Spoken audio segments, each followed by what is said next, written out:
Order.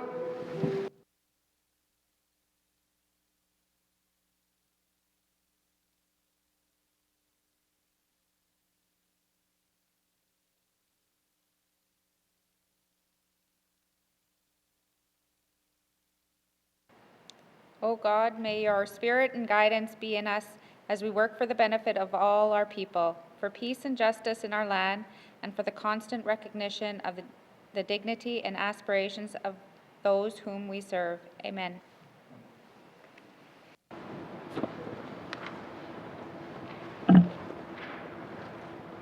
Minister statements. Minister statements. Honorable Premier. Mr. Speaker, the Government of the Northwest Territories has a moral and ethical obligation to root out racism in our institutions. This obligation extends beyond the overt, visible, and obvious acts of hate and violence that we can easily see and condemn. It includes the subtle, hidden, systemic racism that persists in legislation, policies, and practices. Systemic racism is real. It exists in the Northwest Territories, and it exists in our government.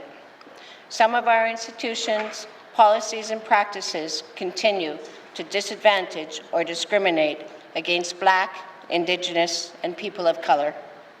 We continue to see examples of people facing discrimination based on their national origin, race, religion, ethnicity, and culture. It's an uncomfortable truth, but one that we must fearlessly acknowledge and confront if we want to change. Mr. Speaker, the mandate of the Government of the Northwest Territories 2019 to 2023 identifies implementation of the United Nations Declaration on the Rights of Indigenous People as one of our priorities. Done within the constitutional framework of Canada, this work will advance reconciliation, but it is not possible if we do not acknowledge and take tangible steps to eliminate systemic racism.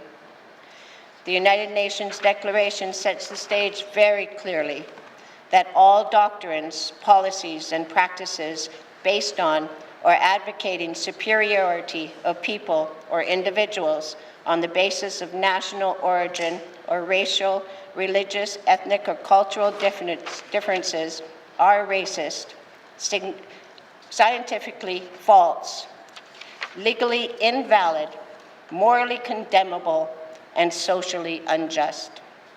The Government of the Northwest Territories is taking steps to ingrain these principles into our legislation, policies, and institutions. In December, we announced the results of our work with the Intergovernmental Council, an innovative legislative development protocol, the first of its kind in Canada, that provides opportunities for the collaborative development of land and resource statutes and regulations for the Government of the Northwest Territories and Indigenous governments. Mr. Speaker, the decisions we make as a government must reflect our commitment to reconciliation and the affirmation and advancement of Indigenous rights and self-determination. We must foster constructive and respectful government-to-government relationships with Indigenous partners and seek ways to advance reconciliation, recognize and affirm Indigenous rights, and support expanded program and service delivery. We also continue to respond to the calls for justice in the final report of the National Inquiry into Missing and Murdered Indigenous Women and Girls and the calls to action from the Truth and Reconciliation Commission of Canada. Mr. Speaker, we are firmly committed to addressing systemic racism in the Government of the Northwest Territories. We are committed to learning from the mistakes of the past and moving on from colonial and outdated ways of thinking. We must embrace the principles of the United Nations Declaration and the principles of anti-racism in the way that we approach all of our mandate commitments. There are some incidences where the path forward seems more obvious, like when we talk about settling or implementing treaty land resources and self-government agreements, or in our ongoing work with justice, education, and health.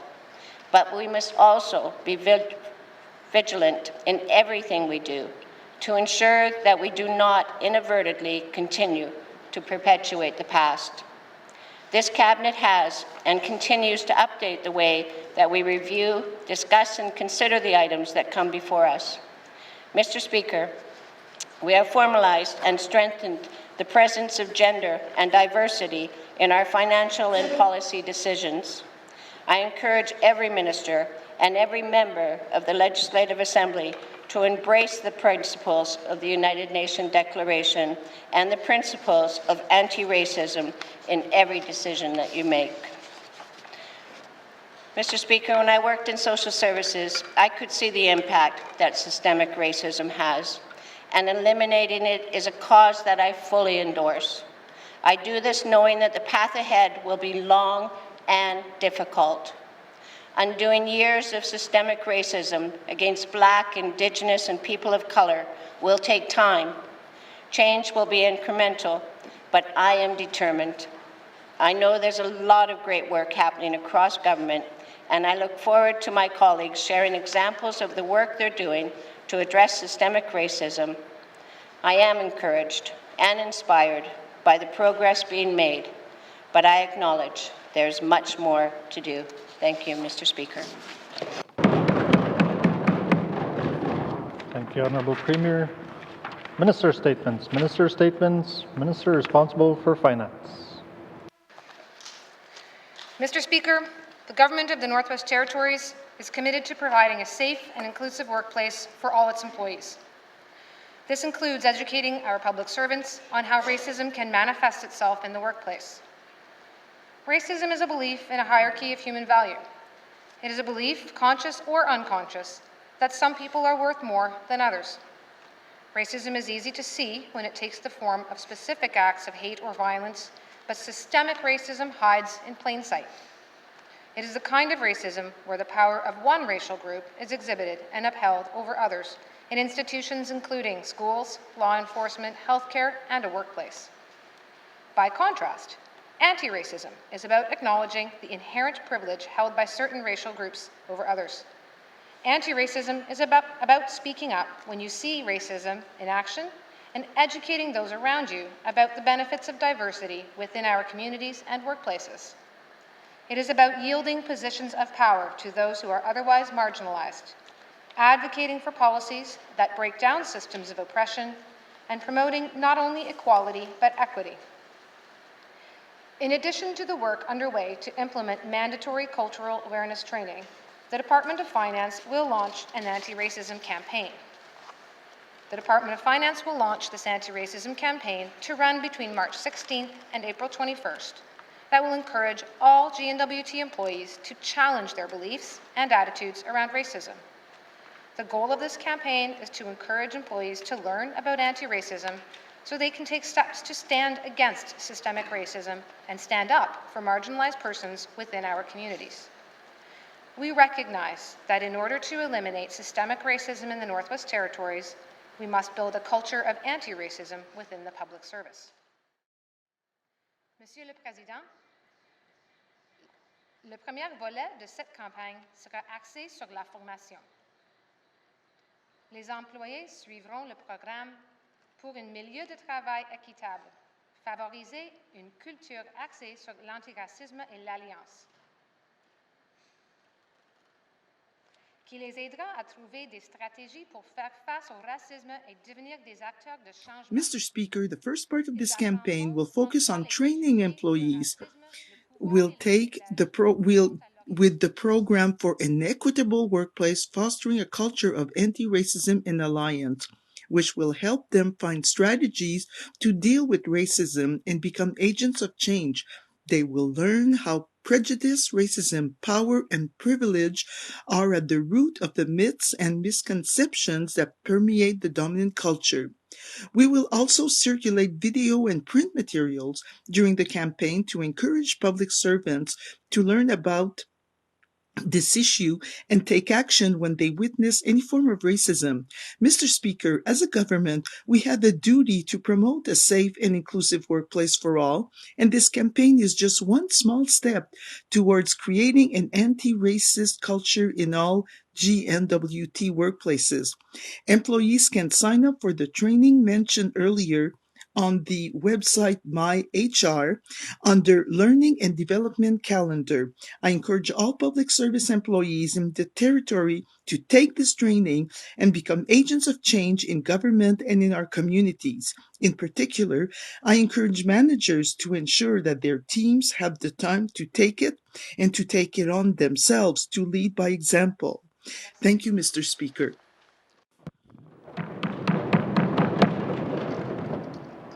Thank you, Minister. Minister statements. Minister statements. Minister responsible for Health and Social Services. Thank you, Mr. Speaker. Mr. Speaker, I rise today to voice my commitment as Minister of Health and Social Services, as a member of this Legislative Assembly, and as a resident of the Northwest Territories to address racism in all its forms in the N.W.T Health and Social Services system. Throughout the Northwest Territories, the Health and Social Services system works to provide quality services for all N.W.T residents, care that is respectful, responsive, and accessible. However, research shows that Indigenous peoples experience a disproportionate amount of negative health and social outcomes in comparison to non-Indigenous people. It is our responsibility as a government to address this inequity directly by making sure all aspects of health and social services systems are culturally respectful and safe for Indigenous peoples. This also includes respecting Indigenous understandings of health and wellness and finding ways to accommodate traditional healing in our system. Mr. Speaker, leadership at all levels is critical to taking the steps necessary to address racism in the health and social services system and is essential to sustain it. The need for coordinated leadership is one reason I appreciated the opportunity to participate in recent national dialogues to address anti-Indigenous racism in Canada's healthcare systems. The meeting included 500 people from across the country and offered a powerful opportunity for governments and organizations to listen, reflect, and consider ways to advance this work at the national, provincial, and territorial level. Mr. Speaker, the Department of Health and Social Services established a division dedicated to addressing Indigenous health disparities and included a priority focus on cultural safety 8 years ago. Staff conducted research and worked collaboratively with Indigenous residents, knowledge holders, and leaders to set our strategic vision to meet an overall goal of ensuring that clients and their families feel safe, respected, and free from racism and discrimination when they access our health and social services system. Mr. Speaker, in 2019, the Department advanced this work with the release of the Cultural Safety Action Plan. Grounded in community voices, the action plan took a nothing about us, without us approach. Over 30 meetings were held across the N.W.T over about 9 months.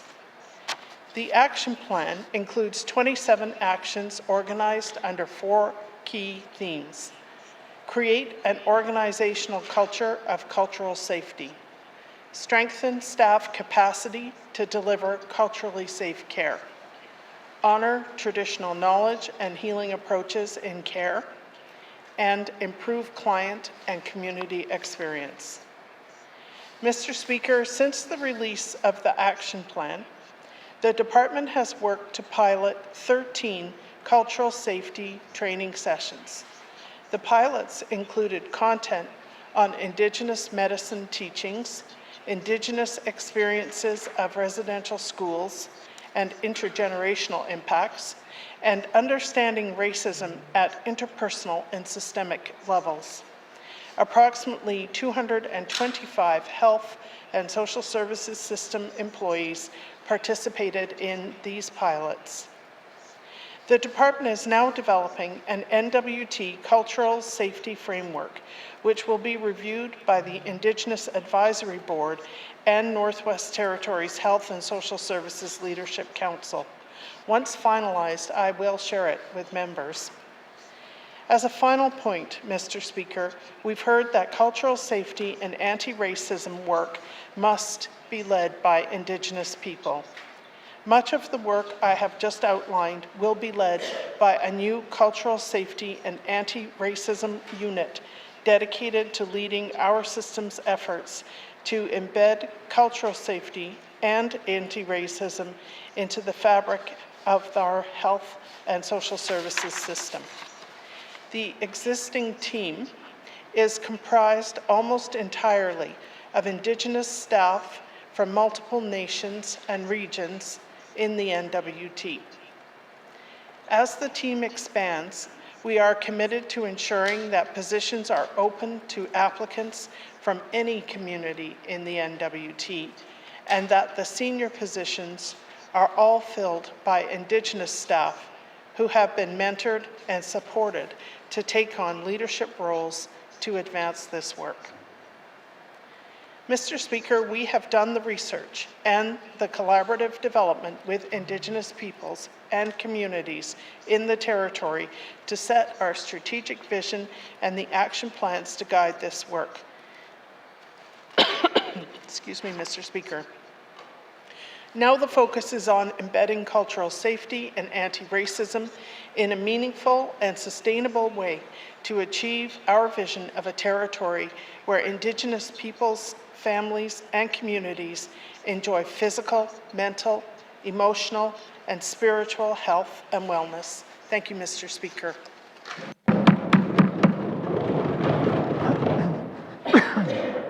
Thank you, Minister. Minister statements, member statements, member for Haverhill South. Thank you, Mr. Speaker. Mr. Speaker, we only have to watch the news and is often charged with stories of racism. The last 4 years of government in the United States has shown us the reality of racism when it is allowed to rear its ugly head from the shadows without consequence. It showed us what happens when those inner feelings and beliefs that one is superior are allowed to surface and be liberated. People are now finding racism acceptable, and some are wearing it as a badge of honor. Mr. Speaker, the enthusiasm of racial divide in the United States spilled over into Canada and charged both sides of the debate. We as Canadians, although more accepting, continue to have a facet of the population that believes racism in Canada is exaggerated and that everyone has the same opportunity and are treated equally. In the N.W.T, we, as Indigenous people, know this, in fact, is not reality. Mr. Speaker, the N.W.T is predominantly Indigenous peoples. We have a government that is predominantly Indigenous, and we still fall short in the makeup of our workforce, in our education levels, in our access to business opportunities, and treatment when seeking medical and other services.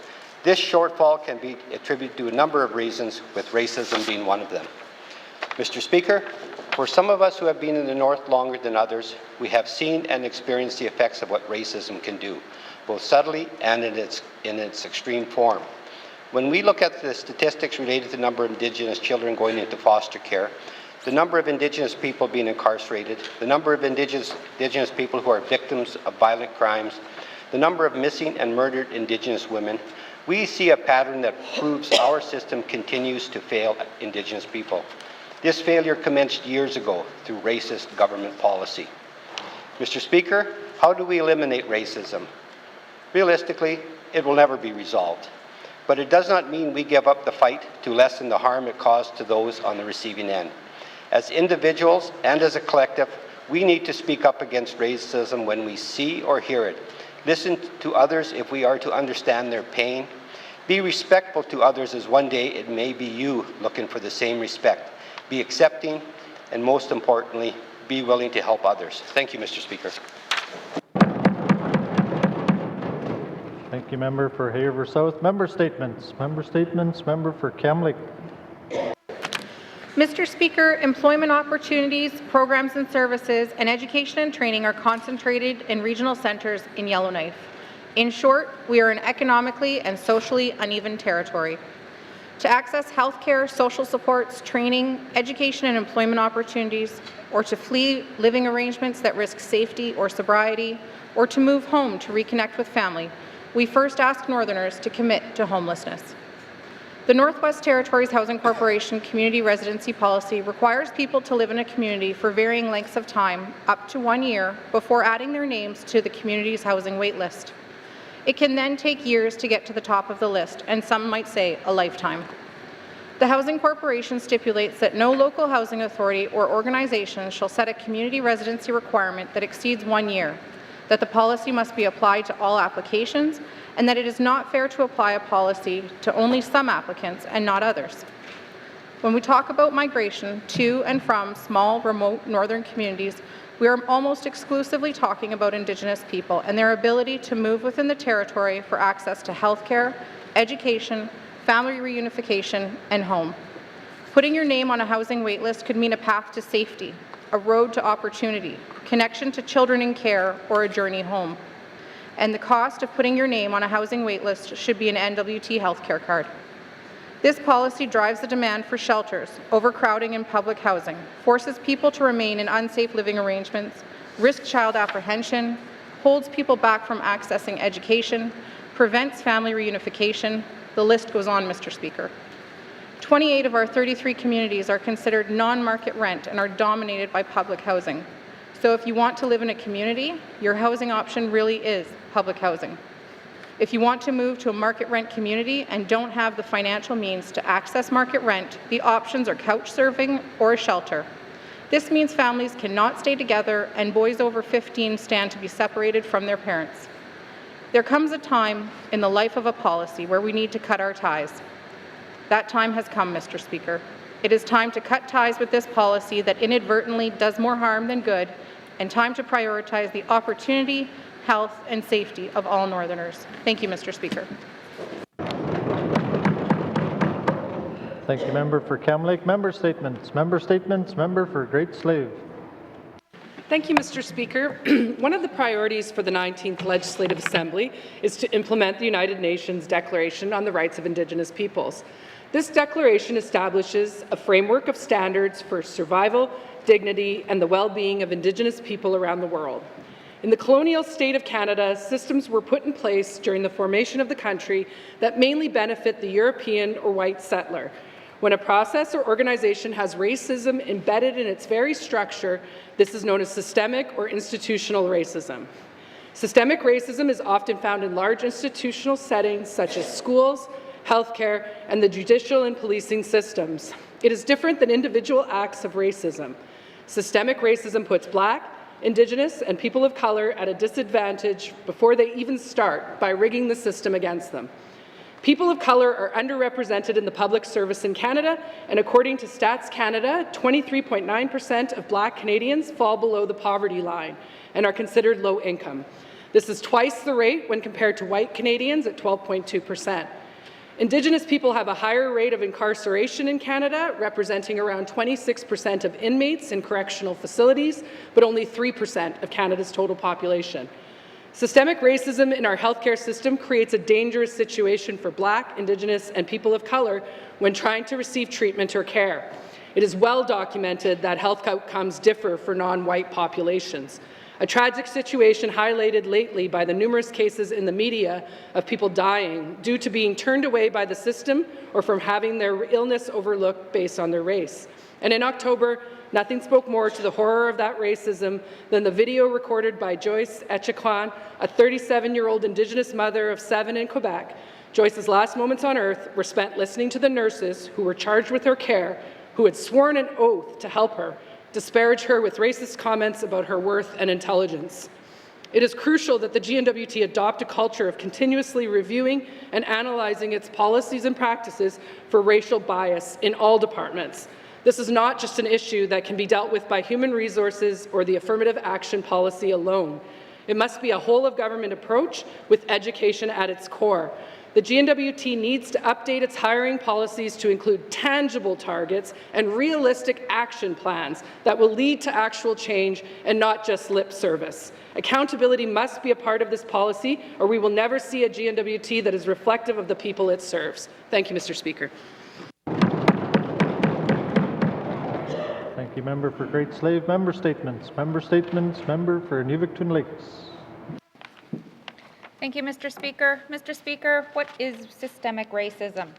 From all I can find was in a definition is it is also known as institutional racism, a form of racism that's embedded as normal practice within society or an organization. It can lead to discrimination in criminal justice, employment, housing, healthcare, political power, and education, among many other issues. It is an unconscious bias. We have the Truth and Reconciliation Calls to Action and the MMIWG National Inquiry Calls for Justice that are all evidence of Canada's systemic racism on Indigenous people of this land.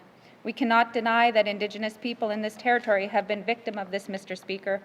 Over the past year and a half, since being elected to this House, my colleagues, as well as Cabinet colleagues, are challenged with changing the way we do business and ensuring that policies are made to reflect the people we serve, but it's very hard, Mr. Speaker, steering this ship in a new direction with the obstacles that we have.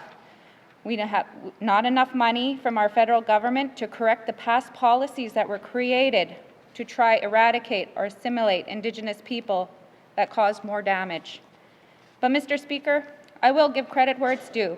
And I'm glad that this government has, at least so far in the Beaufort Delta, is hearing the people and now has created a position of a regional Indigenous wellness coordinator. This position will assist in educating staff on cultural safety programs, oversee elders and residents, and lead the organization in incorporating Indigenous culture throughout. I'm very happy to hear this, but again, this is just a start. There's much more that needs to be done to correct the damage history has caused to Indigenous people of this territory. Thank you, Mr. Speaker. Thank you, member for N.W.T Lakes. Member statements. Member statements. Member for Thabatcha. Thank you, Mr. Speaker. Mr. Speaker, I've spoken before about systemic racism existing within government policies and laws, police departments, and other public institutions. However, today I'd like to discuss systemic racism in a slightly different but equally significant context. Mr. Speaker, I recently had a personal experience of systemic racism in Yellowknife, which occurred last month on February the 1st at the N.W.T SPCA. I've been searching for a puppy for a number of months at that point and decided to stop at the SPCA to see some new puppies that had just arrived the day before. When I entered the building, the staff I initially interact with were great. They treated me very well. They gave me a small tour of the dogs and even introduced me to a puppy, which I was very interested in adopting.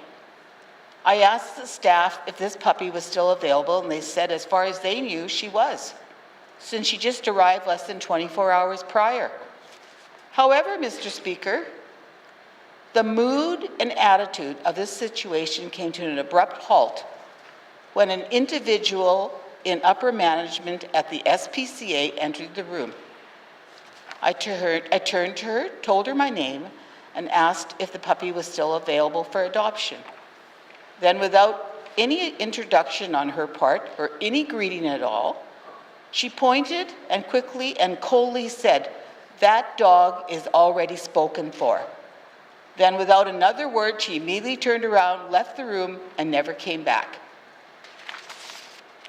Mr. Speaker, right away I felt very odd about that interaction. It was a very unfriendly and microaggressive response. I considered going to the board of directors, but felt it wouldn't change much. As a Dene woman, I know what racism looks like and feels like. And in that moment, I strongly feel that I experienced systemic racism. I've shared this story with a few people already, and the response has been mixed. Some believe me, but some are skeptical. Some people seem completely unconvinced that any racism occurred, and they'd rather find excuses on behalf of the individual in question. Maybe she was having a bad day, they say. Maybe she was busy in that moment, they say. Well, Mr. Speaker, I'm sure that most Black, Brown, or Indigenous folks who hear the story will know the feeling I'm describing. Not all racism or racism behavior is the same. Mr. Speaker, I seek unanimous consent to conclude my statement. Thank you. The member seeking unanimous consent to conclude her statement. Are there any nays? There are no nays. You may conclude your statement. Mr. Speaker, not all racism or racist behavior is the same. Some moments are more overt and obvious, while others it's more subtle and covert. In closing, Mr. Speaker, I must state that I have nothing against the SPCA as an organization. I recognize the good work they do to help animals. In fact, I donate to the Fort Smith Animal Shelter regularly, and I'm an avid dog lover. I'm speaking about this because systemic racism takes many forms and can and does not take place anywhere. And Mr. Speaker, Black lives matter and Indigenous lives matter. Thank you, Mr. Speaker. Thank you, member for Thabacha. Member statements. Member statements. Member for N.W.T. Thank you, Mr. Speaker. Dental services in the small communities. Nobody likes having a toothache, Mr. Speaker, but many people across the N.W.T. were having that because there's no dental teams coming into our communities, such as YELLOWKNIFE, Saxon, Paultuck. Residents from my riding tell me that they haven't seen a dentist in the community since COVID-19 started last year. Measures are basically prevented. Dentists and travel into the communities are none. Mr. Speaker, in March last year, we heard the dentists who also not sure would be able to visit the communities that our problem may have with the quality. It takes the airborne contaminants to dissipate in the air with air exchangers in the health centres. In October, the government released COVID-19 standards for managing the infection risk, providing in-person dental care.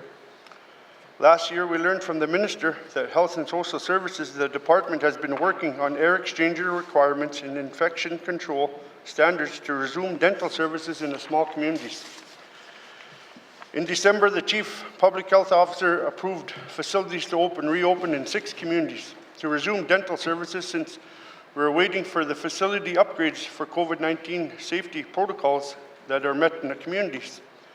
Mr. Speaker, there are 27 communities in the N.W.T. that do not have dental services right now, and teams are unable to provide services, essential dental services. I come from a small community. Very little space in our health centres, and the communities have a single room for centres that dentists can work in with patients with proper air handling units. And let's be clear, I appreciate the work of the frontline staff and the Health and Social Services who work every day and those who need emergency dental care. The travel that would work much be appreciated. Mr. Speaker, building upgrades, installing air exchangers, quality measurement of tools, it's not a 10-year project. It also must cost less than flying people out of the community for emergency procedures. There must be portable units that we could look at. I'd like the commitment from the Minister to make a targeted effort to improve facilities immediately so our communities, our small communities in the territory, could have dental teams visiting and doing dental work and procedures in the community instead of flying them out. Thank you, Mr. Speaker.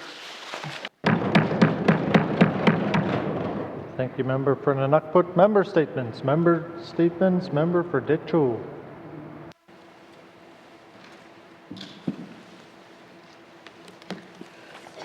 Merci, Mr. Speaker.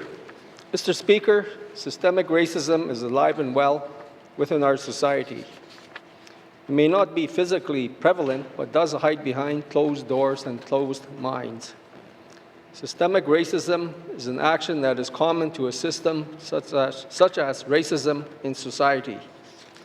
As Indigenous peoples, we face systemic racism on a daily basis. Just the color of your skin, the fact that you have a treaty number, the community you live in, the crowd that you hang around with, the people that you represent as a leader, those contribute to the harsh realities of systemic racism. This can happen at schools, stores, hockey rinks, even offices and other places we thought would care for our people. Sadly, this is failing on a daily basis. Indigenous peoples are treated as second-class citizens in their own communities and on their own homeland. It contributes to the unjust economic and resource inequalities as seen for centuries and is still alive today. We are not to thrive, but kept at bay with promises and more promises of a better tomorrow. Promises. The United Nations Declaration on the Rights of Indigenous Peoples, also known by its acronym UNDRIP, seeks to recognize the right to self-determination, the right to self-government, freedom from discrimination, a stronger, more equitable future for Indigenous peoples. Are these actions able to wipe out systemic racism? I would think not, but perhaps to stem the divide. They could be incremental steps to recognizing that the Indigenous people do have a place in society.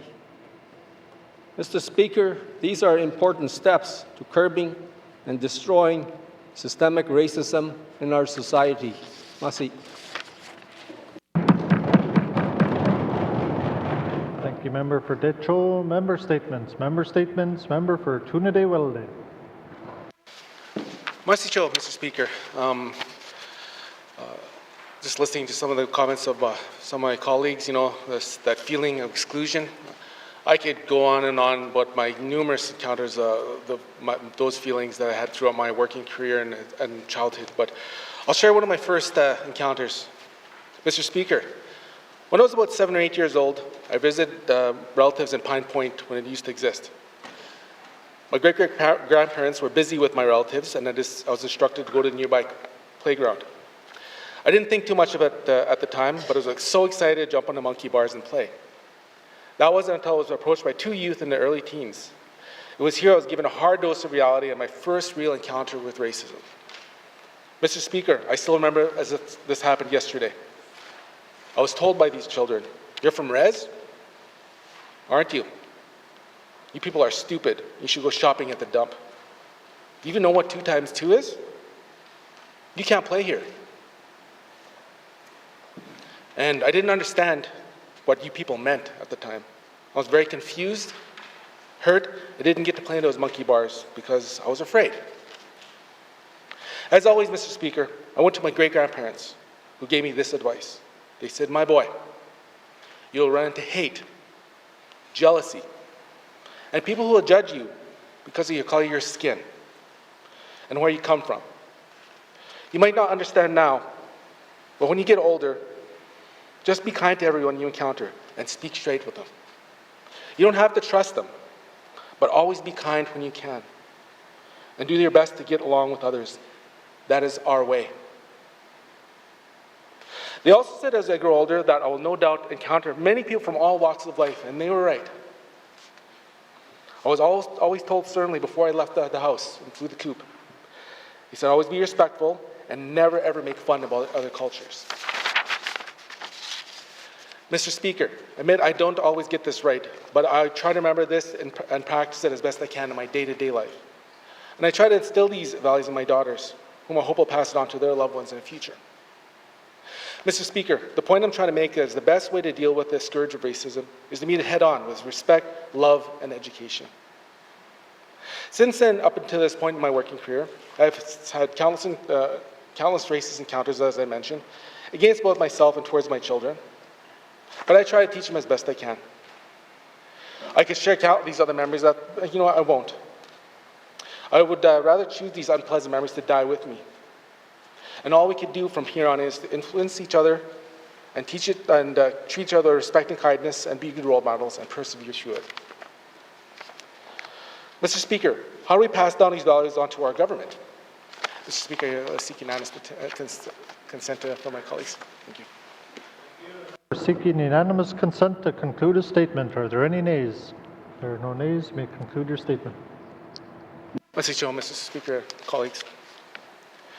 And my constituent, I spoke with recently, Ms. Lainey Bolio of N.W.T reached out to me in light of recent events in one of our communities.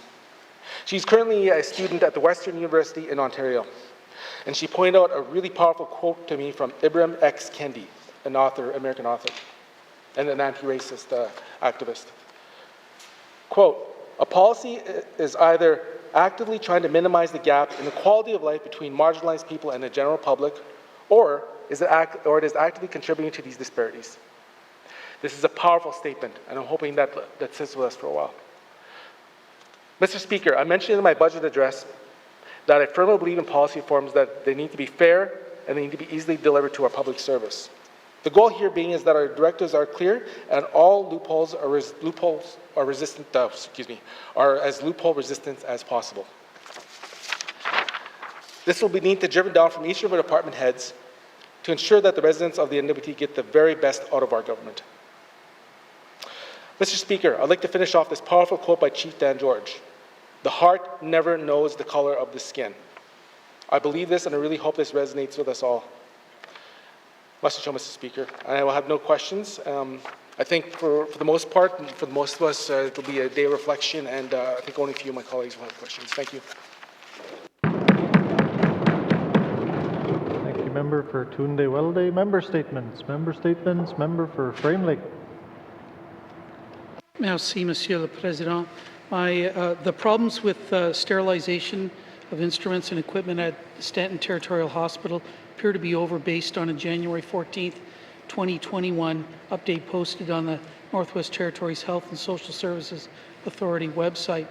The issues began last July 23rd when the hospital's 3 sterilizer units simultaneously started producing instruments contaminated by moisture.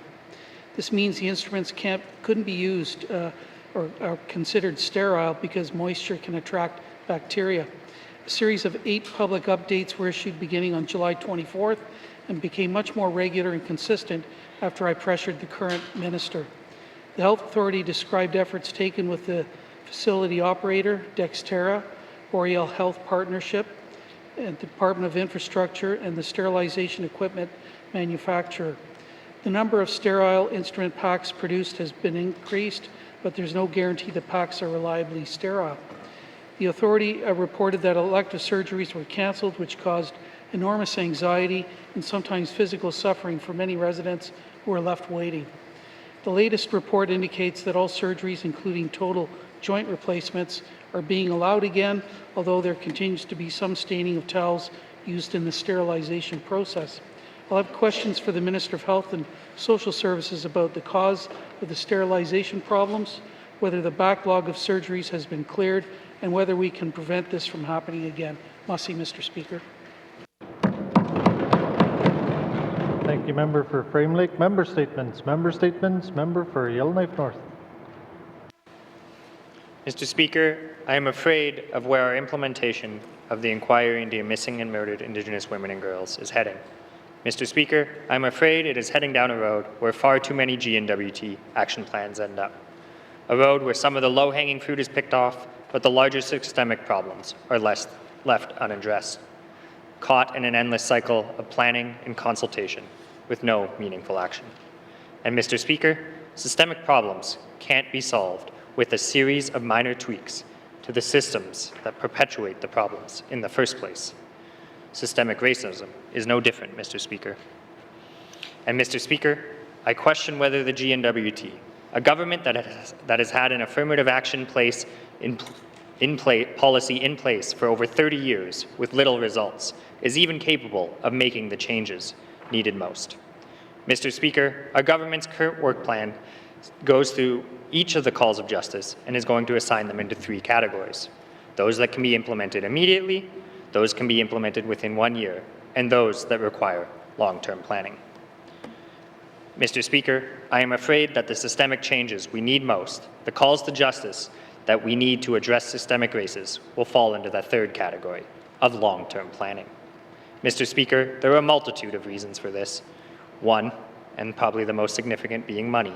All of us in this House know how tight government budgets are, and there is endless need when it comes to government dollars. We in this House could probably spend $1 billion tomorrow and still find want for $10 billion more. But, Mr. Speaker, this is why, first and foremost, any action plan developed must be costed. If we don't head down the road of figuring out how much we can reasonably afford, it does not matter how great the action plan is or how much long-term planning we do if we don't put the money behind our words. Mr. Speaker, I know that planning work has to be done, but more importantly, work also has to be done that dismantles the systems and barriers that will get in our way. The inquiry interviewed thousands of people, spent thousands of hours already planning, and it gave us in this House direction in the form of 231 calls to justice. In order to honor the work they did, we must not shy away from the most difficult of those calls to justice. I'll have questions for the Minister responsible for the status of women. Thank you, Mr. Speaker. Thank you, Member for Yellowknife North. Member statements. Member statements. Member for Mumfui. Mr. Speaker. Mr. Speaker, it's only logical that Northerners undergoing addiction treatment do better when their treatment takes place here in the Northwest Territories. Regrettably, the government fails to understand the fact. That failure shows the amount of money spent on Southern-based treatment. I'm talking about payments totaling as much as $2.3 million a year to 6 Southern providers, which the North does without. Regrettably, Mr. Speaker, that is not the case. The government's only failure on the addiction treatment front. Where the Department of Health and Social Service provides for on-the-land healing, it's also falling on its face. Let me explain, Mr. Speaker. At the urging of Northerners, the department has made $1.8 million available to Indigenous organizations wishing to offer on-the-land healing treatment. It's called the On-the-Land Healing Contribution Fund. Sadly, Mr. Speaker, as of October 2020, only a couple of applicants have pursued this funding. Mr. Speaker, that's not that communities aren't interested in on-the-land healing. It's that the department isn't bothering to promote this particular funding. It's that eligible groups aren't being properly encouraged. As a result, Mr. Speaker, Northerners are indeed missing out. Mr. Speaker, this is so sad that this government is not being proactive on this particular very important funding. Mr. Speaker, these are just some of the words from the organizations that I represent as well. Merci.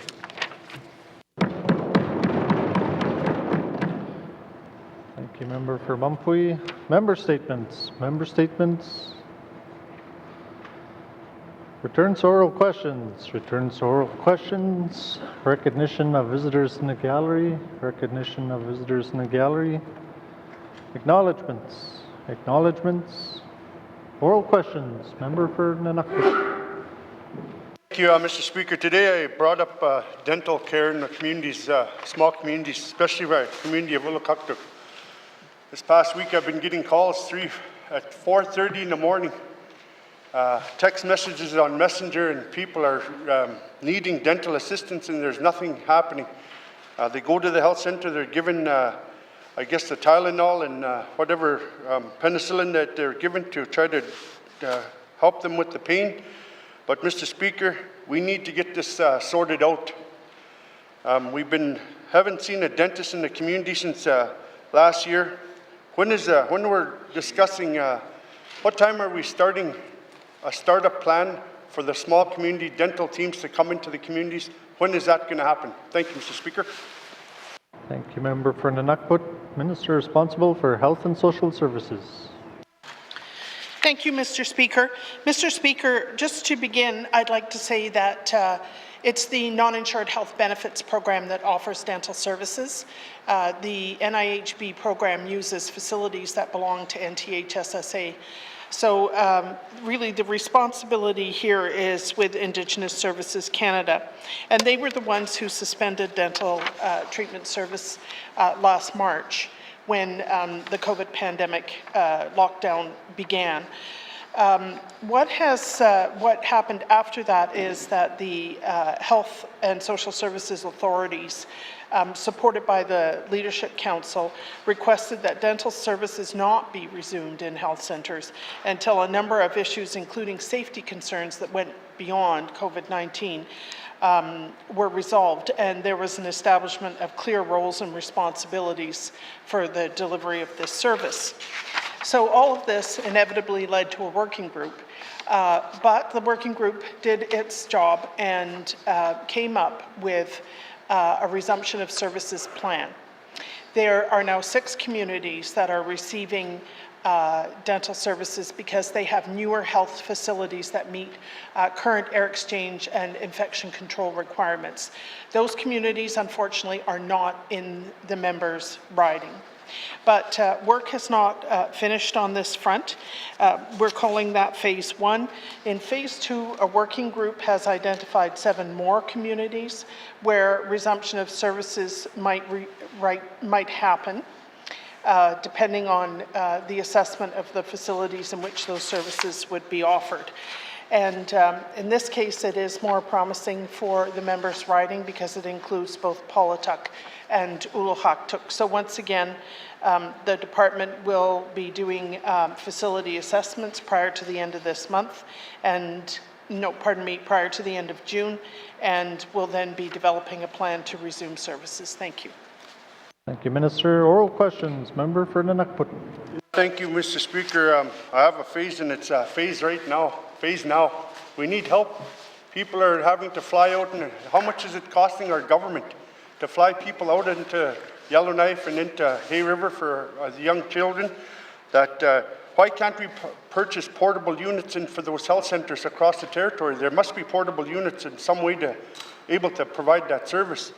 You know, in regards to that, why is it taking so long? And I don't care, as a government, we have to cover the cost because have a T in front of my healthcare number. They have to provide service. 38,000, 38,800 a year were given for each resident in the community or across the territory. So why is this service taking so long? 1 year. Thank you, Mr. Speaker.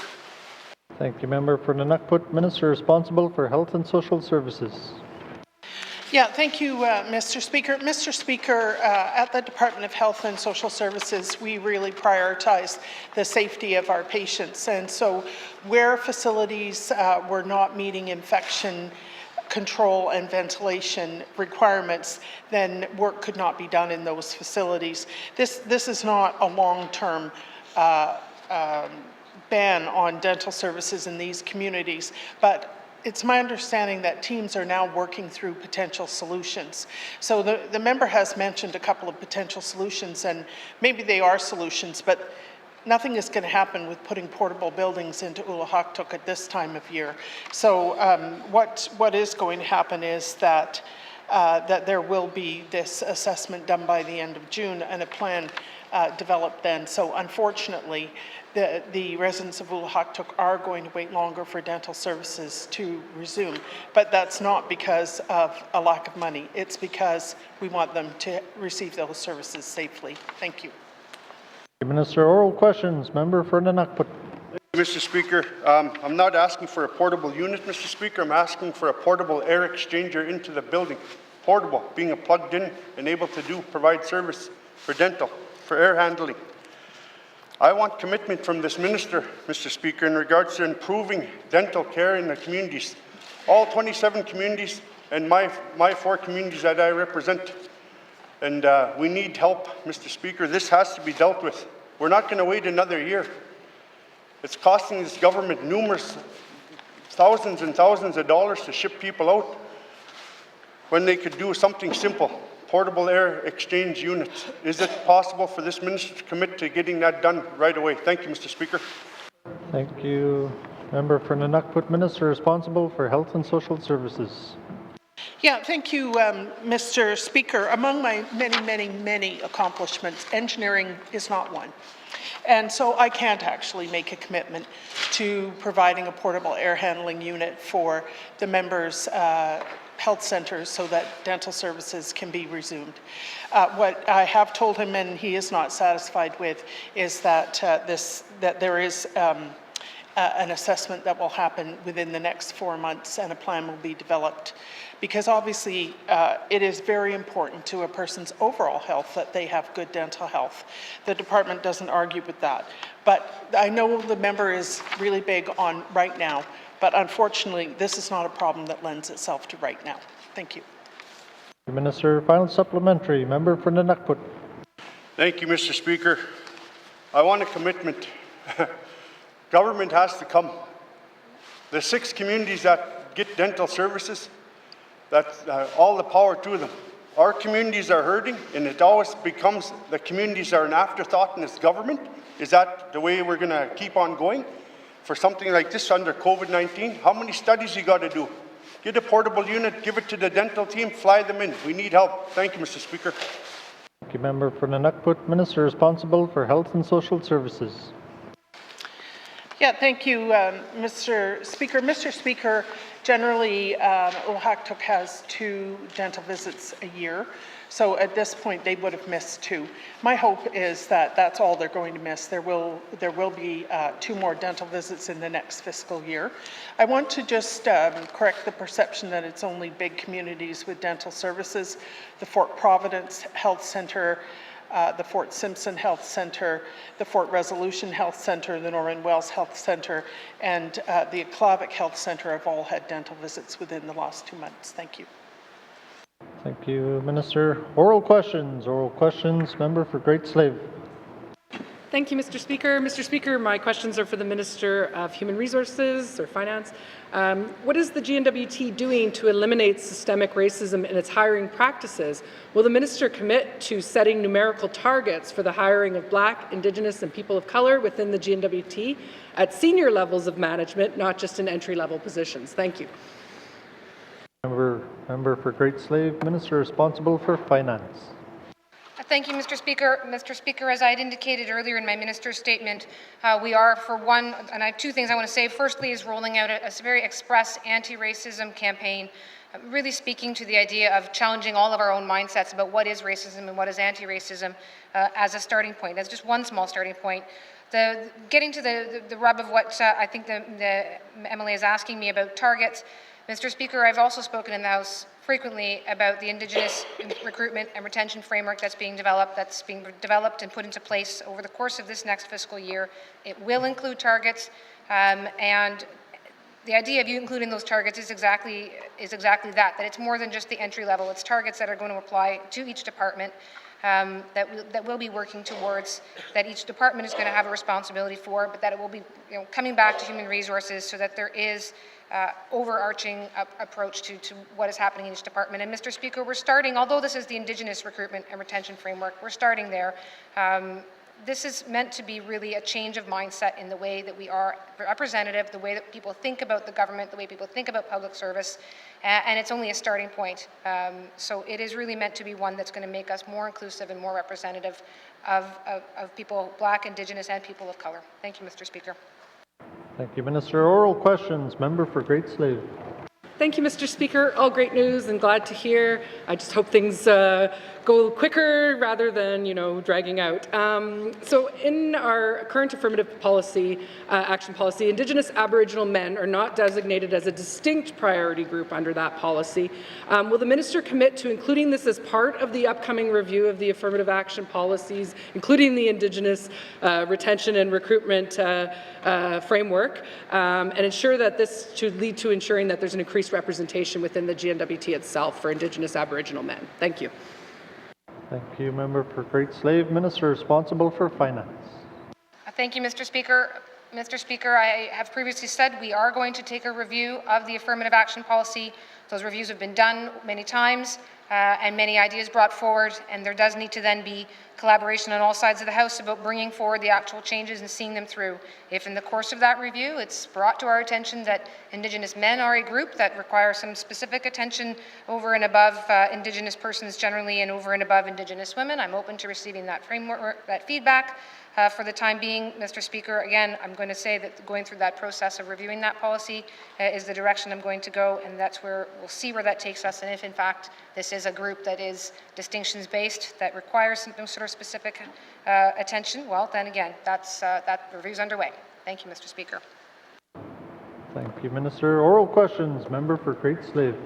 Mr. Speaker, I didn't have the luxury of listening to the minister's statement ahead of making my question, so some of it might get a bit repetitive, but that never hurts to repeat ourselves if we want to be heard.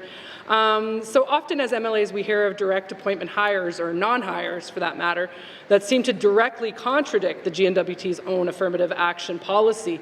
Will a fairness review of direct appointment hires be implemented as part of the new affirmative action policy to oversee the ministerial appointments? What sort of corrections or sanctions will be built into the new policy for individuals that do display racial bias in their hiring practices? Thank you, Mr. Speaker. Thank you, Member for Great Slave. Minister responsible for Finance.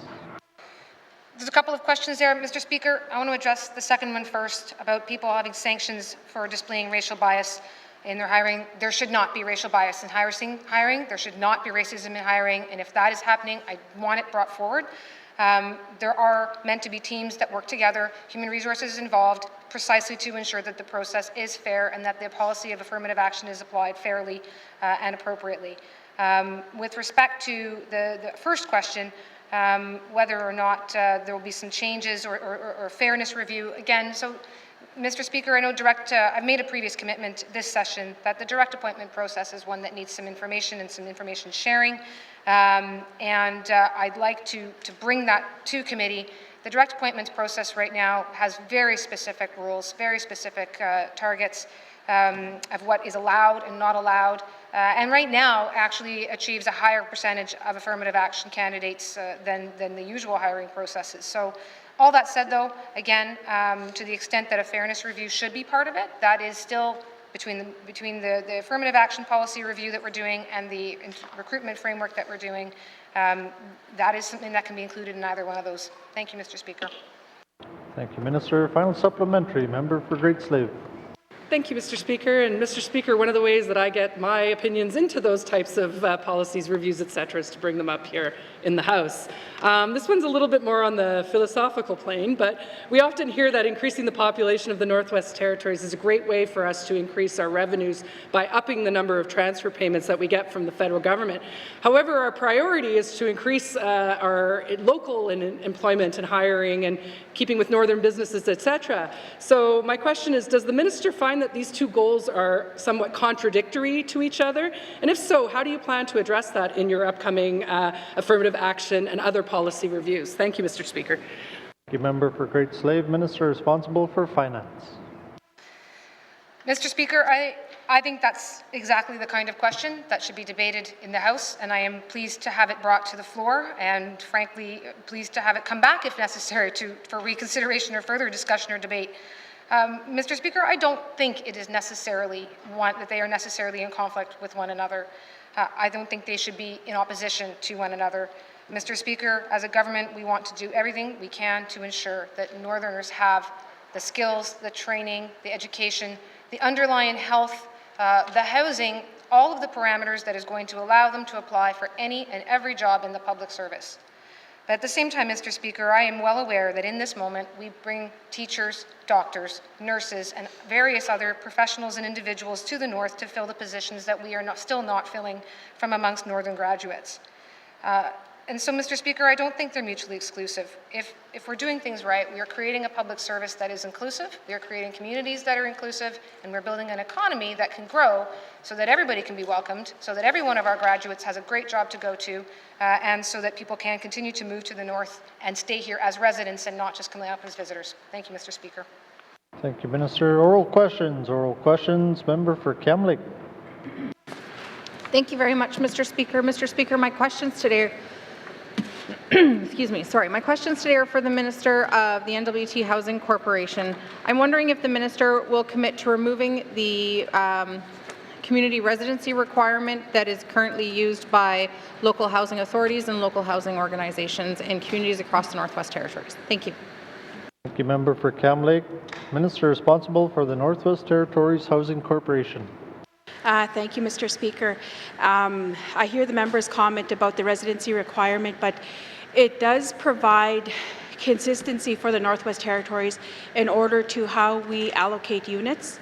We have a significant wait list. I do hear the member on that, and looking at the residency, the tenants in the smaller communities, whether they're going off to school, fleeing a domestic situation, and they're wanting to return back to the communities. The Housing Corporation will work with those clients, and there's specific forms and paperwork that they would have to complete and fill out just to maintain their housing unit in the smaller communities. Thank you, Mr. Speaker. Thank you, Minister. Oral questions. Member for Cam Lake. Thank you very much, Mr. Speaker. Mr. Speaker, I had the luxury of listening to one of my colleagues, the member for YELLOWKNIFE, earlier today, and he had a quote that actually works quite well in this moment in time. This policy, Mr. Speaker, is actively contributing to the social and economic disparities of Northerners, and the harm currently outweighs the good. So I appreciate the minister's desire for consistency, but I believe that this policy has run its course and it's time to get rid of it. And so I'm asking the minister if, in the interest of creating safe spaces for Northerners and ensuring that all Northerners have access to housing and returning to their home communities, if the minister will please remove the community residency requirement currently used by local housing authorities and local housing organizations. Thank you. Thank you, Member for Cam Lake. Minister responsible for housing. Thank you, Mr. Speaker. No, I will not commit to that. I will not remove the housing residency requirements for local housing authorities. We have to maintain and making sure that if we have a housing list in one of our smaller communities, that we have new residents coming into the smaller communities, and they're able to get on the housing list while we have a housing list that has already existed. The Housing Corporation has to maintain consistency and maintaining how we allocate the units at the local level. But I do want to keep in mind, I do know that we have a wait list of 900. We need to get houses on the ground, and with that, we're looking at partnerships at the local community level. And with that, the Housing Corporation has made a significant impact throughout the territory, and we are working towards putting houses on the ground slowly, but it's coming along. Thank you, Mr. Speaker. Thank you, Minister. Oral questions. Member for Cam Lake. Thank you very much, Mr. Speaker. Mr. Speaker, one of the things that the minister referred to was making sure that she maintains fairness within the housing lists. The housing lists that are created on a first-come, first-served basis, and then people are prioritized within those lists based on their needs. And so I feel that if it's based on need and it's based on first come, first serve, that you are still maintaining the integrity of the process. But what you're allowing people to do is to access education, you're allowing them to access healthcare. Maybe somebody has a child and they need to come to Yellowknife in order to access inclusive schooling opportunities that aren't available in their home community. Potentially somebody could be moving to Yellowknife in order to access Aurora College, or they could be moving to Inuvik for that same reason. And so when we're going out to communities and we're talking to our constituents and we're wanting people to take advantage of different opportunities and to bring those opportunities home to their home communities, we also have to make sure that they have the housing available to do that.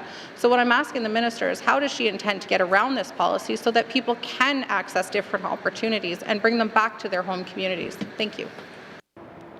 Thank you, Member for Cam Lake. Minister responsible for housing. Thank you, Mr. Speaker. As an Indigenous woman that comes from a smaller community and relocating outside of my home community and trying to look for career opportunities in order to become successful in my own and represent my people at this level, it had taken me to move out of my community and looking at returning back and looking at the housing wait list and looking at, if I were to relocate, that the Housing Corporation is not the only housing solution that is available at the community level. Right now, the Housing Corporation is working towards looking at our co-investment fund applications and encouraging Indigenous groups to come forward. But not only that, Mr. Speaker, I do hear the member talking about, the domestic violence, the tenants that are wanting to pursue educational opportunities. the Housing Corporation has developed I guess I want to say a formula almost, an application process that should the applicant be wanting to exit the community for a number of months, that there is an opportunity for them to return and that the house will be available for them once upon their return. But the other thing is I don't want to discourage local individuals from leaving their community to pursue other goals and other educational opportunities and other positions, and looking at that. I will be bringing this back to my department, but then I'm not going to be removing the residency requirement. Thank you, Mr. Speaker. Thank you, Minister. Final supplementary, member for Kamloops. Oral questions, member for Inuvik-Twin Lakes. Thank you, Mr. Speaker. Just listening to my colleague from N.W.T, I know that has been an issue that I have raised in the past on NIHB and dental services in the communities. And I know that NIHB pays 100% for people with a T and who are First Nation status, all the travel costs for dental, just from my past career. But I do know that they have a really stringent travel criteria for traveling for medical emergencies, and even that's one of the problems. But another problem is that when they access emergency dental care, they don't have it, so they go to the health center. They go there usually after hours or during regular appointments, and they don't.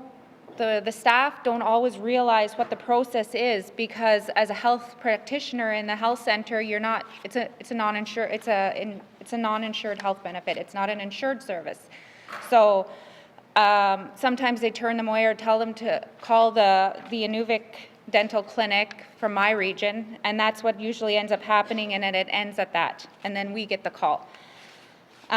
So my first question is, will the minister have her department or her working group that she had mentioned reach out with NIHB to come up with a plan to allow for with NIHB allowing a quick and easy process to access out of the community dental services if needed, and possibly lightening up some of those restrictions, knowing that we haven't had dentists in over a year, and some of these kids have, you know, the worst, like they have bad teeth in the communities, and they're, you know, a lot of them are on wait lists for oral surgery. Thank you, Mr. Speaker.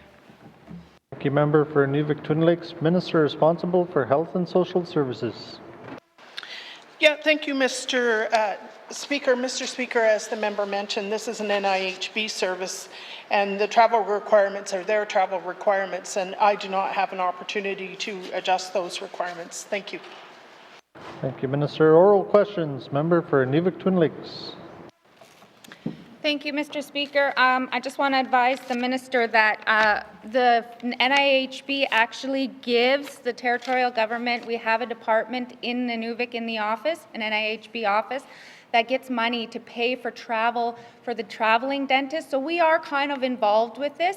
So I think that having that discussion at that table, again, I will ask the minister to commit to having a discussion with that NIHB office about possible travel restriction, like the travel restrictions and the criteria, so we can access dental services for the people in the communities that don't have it. Thank you, Mr. Speaker. Thank you, member for Inuvik-Twin Lakes. Minister responsible for Health and Social Services. Yeah, thank you, Mr. Speaker. I can have that conversation. Thank you. Thank you, Minister. Oral questions, member for Inuvik-Twin Lakes. Thank you, Mr. Speaker, and thank you to the minister. Will the minister also have the discussion with the department in the emergency? Because I know the last time the previous health minister had made the commitment that and said that there is instructions on how to access emergency dental service in the health centers, and just making sure that I can get a commitment that there is this information in the health centers and the staff are aware of it. Thank you, Mr. Speaker. Thank you, member for Inuvik-Twin Lakes. Minister responsible for Health and Social Services. Yeah, thank you, Mr. Speaker. Mr. Speaker, I do not have that information at hand, but I can find it. Thank you. Thank you, Minister. Final supplementary. Oral questions. Oral questions. Member for Frame Lake. Merci, Monsieur le Président. My questions are for the Minister of Health and Social Services. Problem with sterilization equipment at Stanton Hospital began in July 2020 and took almost 6 months to resolve. And I do want to acknowledge that the new minister certainly updated the public and myself more regularly when she took over the portfolio, and did contact residents that were waiting. But I still have a basic question. What was the cause of the problem with the sterilization equipment, and has it been permanently fixed? Merci, Mr. Speaker. Thank you, Member for Frame Lake. Minister responsible for Health and Social Services. Thank you, Mr. Speaker. The Stanton sterilization issue is actually two issues. The first is wet packs, and the other is mineral staining, and I'm going to talk about each one. Wet packs, once ideal humidity levels are achieved and sustained, the wet pack issue was resolved at Stanton, and that happened in the fall of 2020. And as the member said in his statement, the importance of this is that if the instruments are not dry, they can attract bacteria, which would then in turn lead to infection. And so this issue has been resolved. Mineral staining is another issue, and it continues. The root cause is not yet fully determined, but sterilization and water experts who've looked at the situation believe that the staining is caused by mineralization in the water, specifically copper and iron. So there have been very many investigations into this and how this water supply system can be adjusted so that the water no longer stains the fabric that the instruments are wrapped in when they are when they're sterilized. There's been some improvement, and now the fabric has light-colored stains, which are thought to be not an issue because the instruments themselves are not stained. What's really important to know is that we have a very rigorous quality control process to do the sterilization of instruments that are used in surgery to confirm that they are in fact sterile and that people are not being infected by the instruments that are used in their operations. Thank you. Thank you, Minister. Oral questions. Member for Frame Lake. Merci, Monsieur le Président. I want to thank the Minister for that. Of course, during the problems over the last 6 months, patients were often left in pain, and really many surgeries were delayed. And I just want to get some reassurance from the Minister whether there's still a backlog of surgeries and whether that's been cleared up. Merci, Mr. Speaker. Thank you, Member for Frame Lake. Minister responsible for Health and Social Services. Thank you, Mr. Speaker. Mr. Speaker, at the time the sterilizer had to be shut down, there were 124 pending surgeries. They have all now been completed, except for those people who asked for later dates in the spring. One thing that Stanton has done is to address elective surgeries on the wait list there came up, okay, I have to just start the sentence again. There came a point where they weren't taking any more people onto the wait list because they had no idea when they could get through it. So there are an unknown number of, unknown to me at this point, people who would like to have had surgery but didn't get onto the wait list. So what's happening now is that Stanton, instead of closing through March break, is open to catch up on any of those surgeries that didn't make it even onto the wait list because the sterilization equipment was down. I hope that's clear. Thank you. Thank you, Minister. Oral questions. Member for Frame Lake.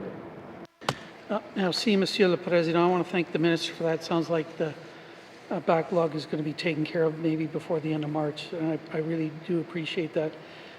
These problems with the sterilization equipment, though, appear to have started soon after the new building was opened. And of course, this was a very large public-private partnership, P3 arrangement. So I want to know from the Minister if she can tell us what the total cost of the investigations and delays were, and who's responsible for these costs. Merci, Mr. Speaker. Thank you, Member for Frame Lake. Minister responsible for Health and Social Services. Yeah, thank you, Mr. Speaker. Just to clarify the timing here, the first hospital day was May the 26th, 2019, and the sterilization equipment functioned without any issues until July the 23rd, 2020. That was the point at which they discovered that there were wet packs and that were wet and material that was stained. So what we do know is that Stanton has spent approximately $50,000 to date for equipment testing and consultant expertise.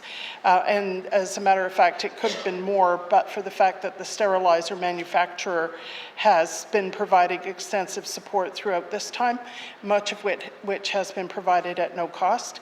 So it's important for the member to know that the materials, the equipment inside the building is the responsibility of the NTHSSA and not of Dexterra, the P3 operator. Thank you. Thank you, member for Frame Lake. Final supplementary, member for Frame Lake. Merci, Monsieur le Président. I want to thank the Minister for that financial information. Of course, finally, I think it's important to know whether well, we have cleared up the backlog, but I just want to get some reassurance from the Minister that this is not going to happen again. So can the Minister tell me what the likelihood is that the problems will reoccur? Merci, Mr. Speaker. Thank you, member for Frame Lake. Minister responsible for Health and Social Services.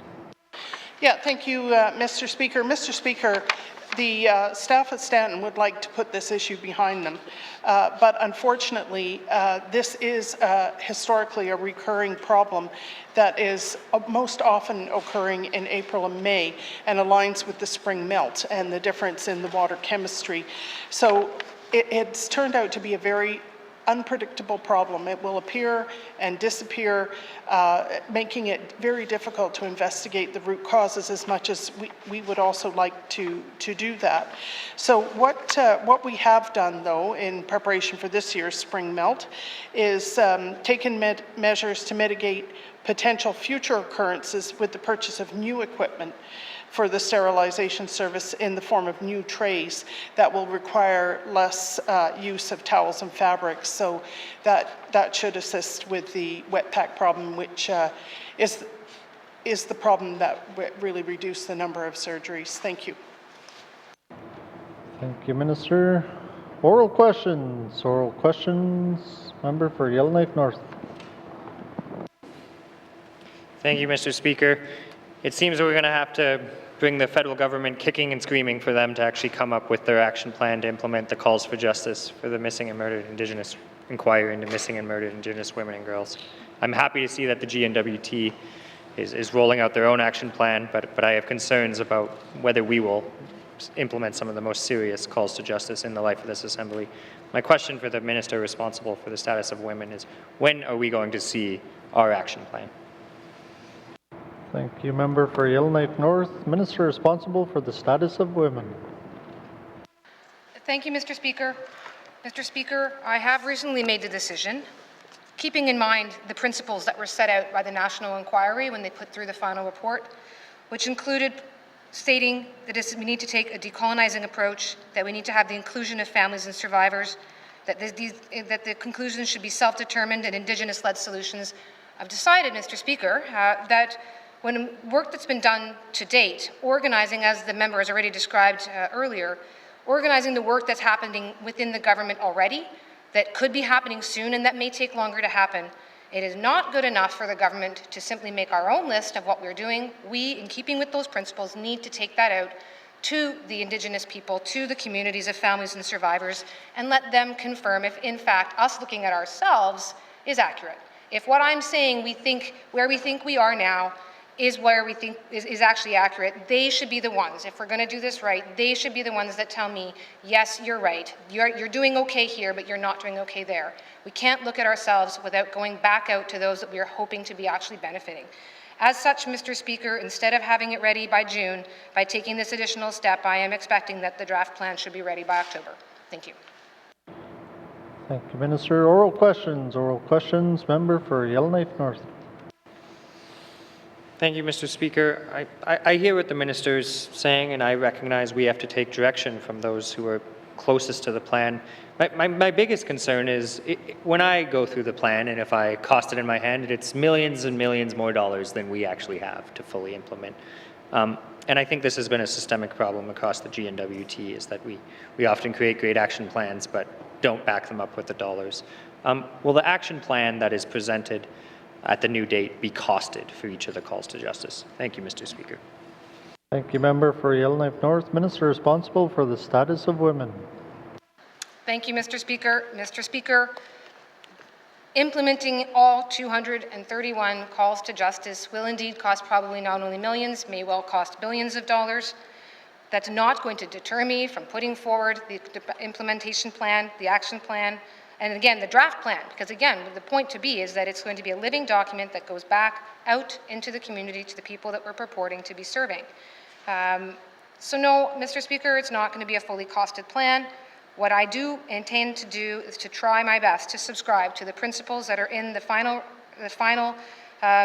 report, and speaking to those principles, which is what they say very clearly is the foundation for all 231 calls to justice, and really looking at the way we do things, how we do things, and where we're going. And along the way, that can then filter back into each department as we prepare our business plans, different levels of government as they prepare their own budgets, looking at what we do already and where we need to go. And while that won't necessarily be costed one by one, I do believe that by laying all this out, we are going to be better placed to make better decisions about how we properly address the budgeting to achieve the things that are in that plan. Thank you, Mr. Speaker. Thank you, Minister. Oral questions. Member for Yellowknife North. Thank you, Mr. Speaker. I guess I'm hoping that the minister can I'd like to get into the weeds a little. There are certain calls to justice that no matter how much consultation or how much talk we have with people simply cost money, and it's a yes or no. One example is Calls to Justice 4.5. We call upon all governments to establish a guaranteed annual living income for all Canadians, including Indigenous peoples. I've spoken numerous times about a guaranteed income in this House. Our current income systems is neither guaranteed nor annual. Will we implement this Calls to Justice? Thank you, Mr. Speaker. Thank you, member for Yellowknife North. Minister responsible for the status of women.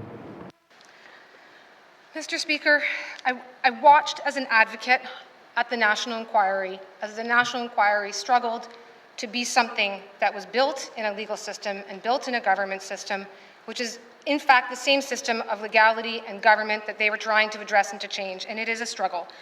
Mr. Speaker, I can't say whether or not we as a government or the national government are ultimately going to implement this specific calls to action, or when or how. What I can say and what I want to do is do what the National Inquiry was calling on, which was to implement the principles, to look at the principles and to apply them to every single one of the 231 calls to justice. That is not a small task, but we're going to do our best to lay that out in that spirit, to do it in a way that responds to the principles, that takes it back out to the people who are meant to be served, to include the families and survivors, and to be decolonizing in our approaches. And then rather than being stuck within the systems that we are still stuck in, do what I can to try to be thoughtful and progressive in how we put forward this draft plan. So no, I can't say which one it's going to, whether or not we're going to address the specific one that the MLA has singled out. I'm not going to prioritize or hierarchize the different calls. We're going to look at the whole thing, and once we have that draft plan in place, it may well be that the individual families or survivors, Indigenous governments may then say, well, this is how you need to roll that out, and these are the priorities. But at this point, Mr. Speaker, it's not for me to make that determination. Thank you, Mr. Speaker. Thank you, Minister. Final supplementary, member for Yellowknife North. Thank you, Mr. Speaker. I think the minister could have just said no. I've asked the minister of EC multiple times, and he gives me pretty clear no's on that one. So I didn't expect a different answer there. But I'm going to try again with another call to justice. 5.6 sub 4. Guaranteed access to independent legal services must be provided throughout court processes. As soon as an Indigenous woman, girl, or 2SL LGBTQIA person decides to report an offense, before speaking to the police, they must have guaranteed access to legal counsel at no cost. Mr. Speaker, I don't know how you can go out and consult with victims and they will not want free independent legal advice. There's really no one who is going to say, no, I don't want that. This is a simple yes or no. Do we change our legal aid policy to provide legal services to victims of crimes? Are we going to implement this calls to justice? Thank you, Mr. Speaker. Thank you, member for Yellowknife North. Minister responsible for the status of women. Mr. Speaker, I am going to do my best to maintain the principles from the National Inquiry, which say that you must look at all 231 of the calls to justice, that we have to take decolonizing approach, inclusive approach, a self-determining approach, a trauma-informed and cultural safety approach. I simply am not going to pick out one and give an answer right now, Mr. Speaker, of which one will or will not be implemented, when or how. I am struggling, Mr. Speaker, with how to be decolonizing in the approach to the action plan, working within a system that is still the system that people are telling us is colonial. It is challenging to figure out how to create an action plan, which is a thing that governments do. When that is something that is so historic and so built into the structures and the systems that we have, how do I go out?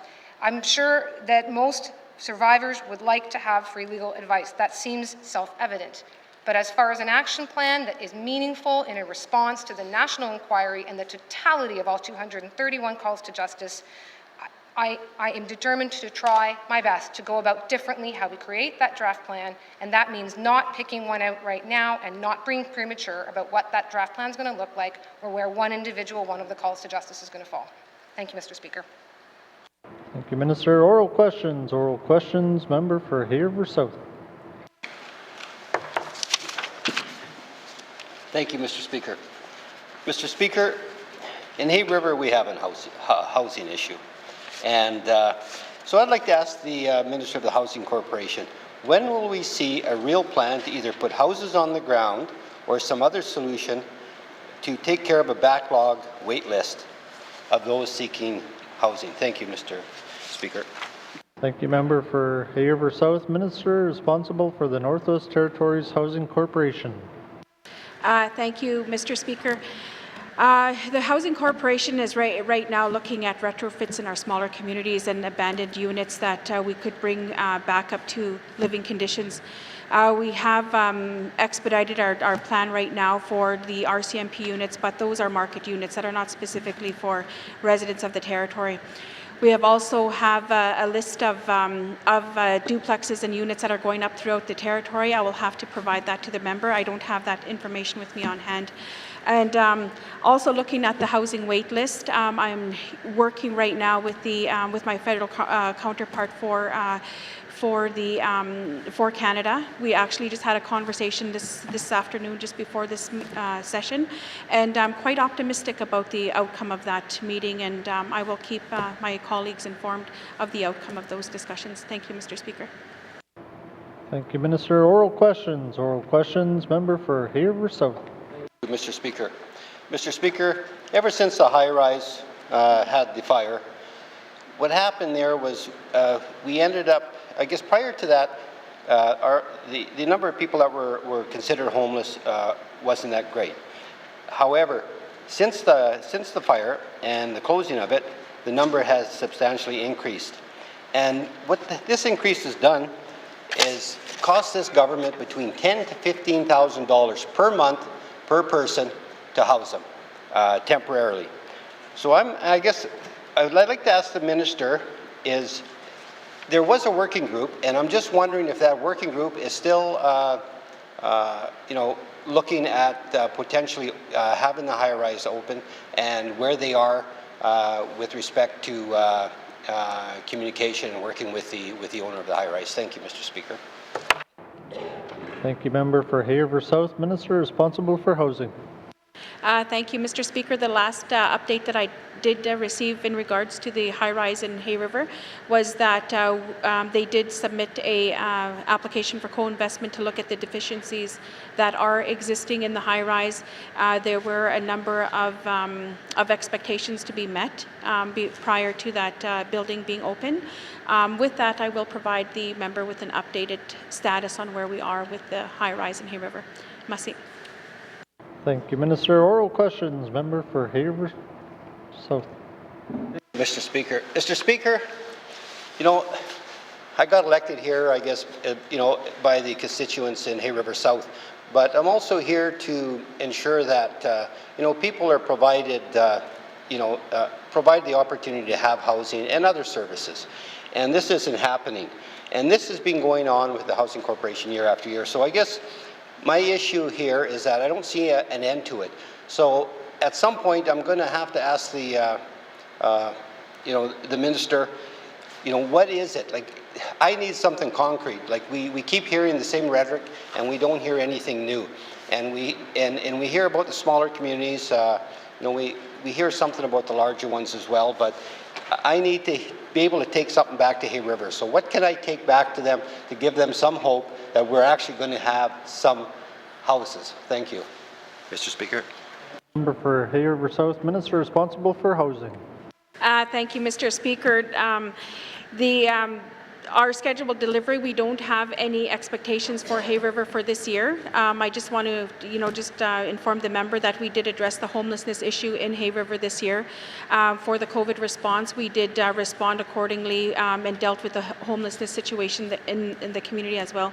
But conversations are still going on with the Hay River high-rise as well, and looking at other situations that do burden us from constructing in Hay River as well too. Is that we need land.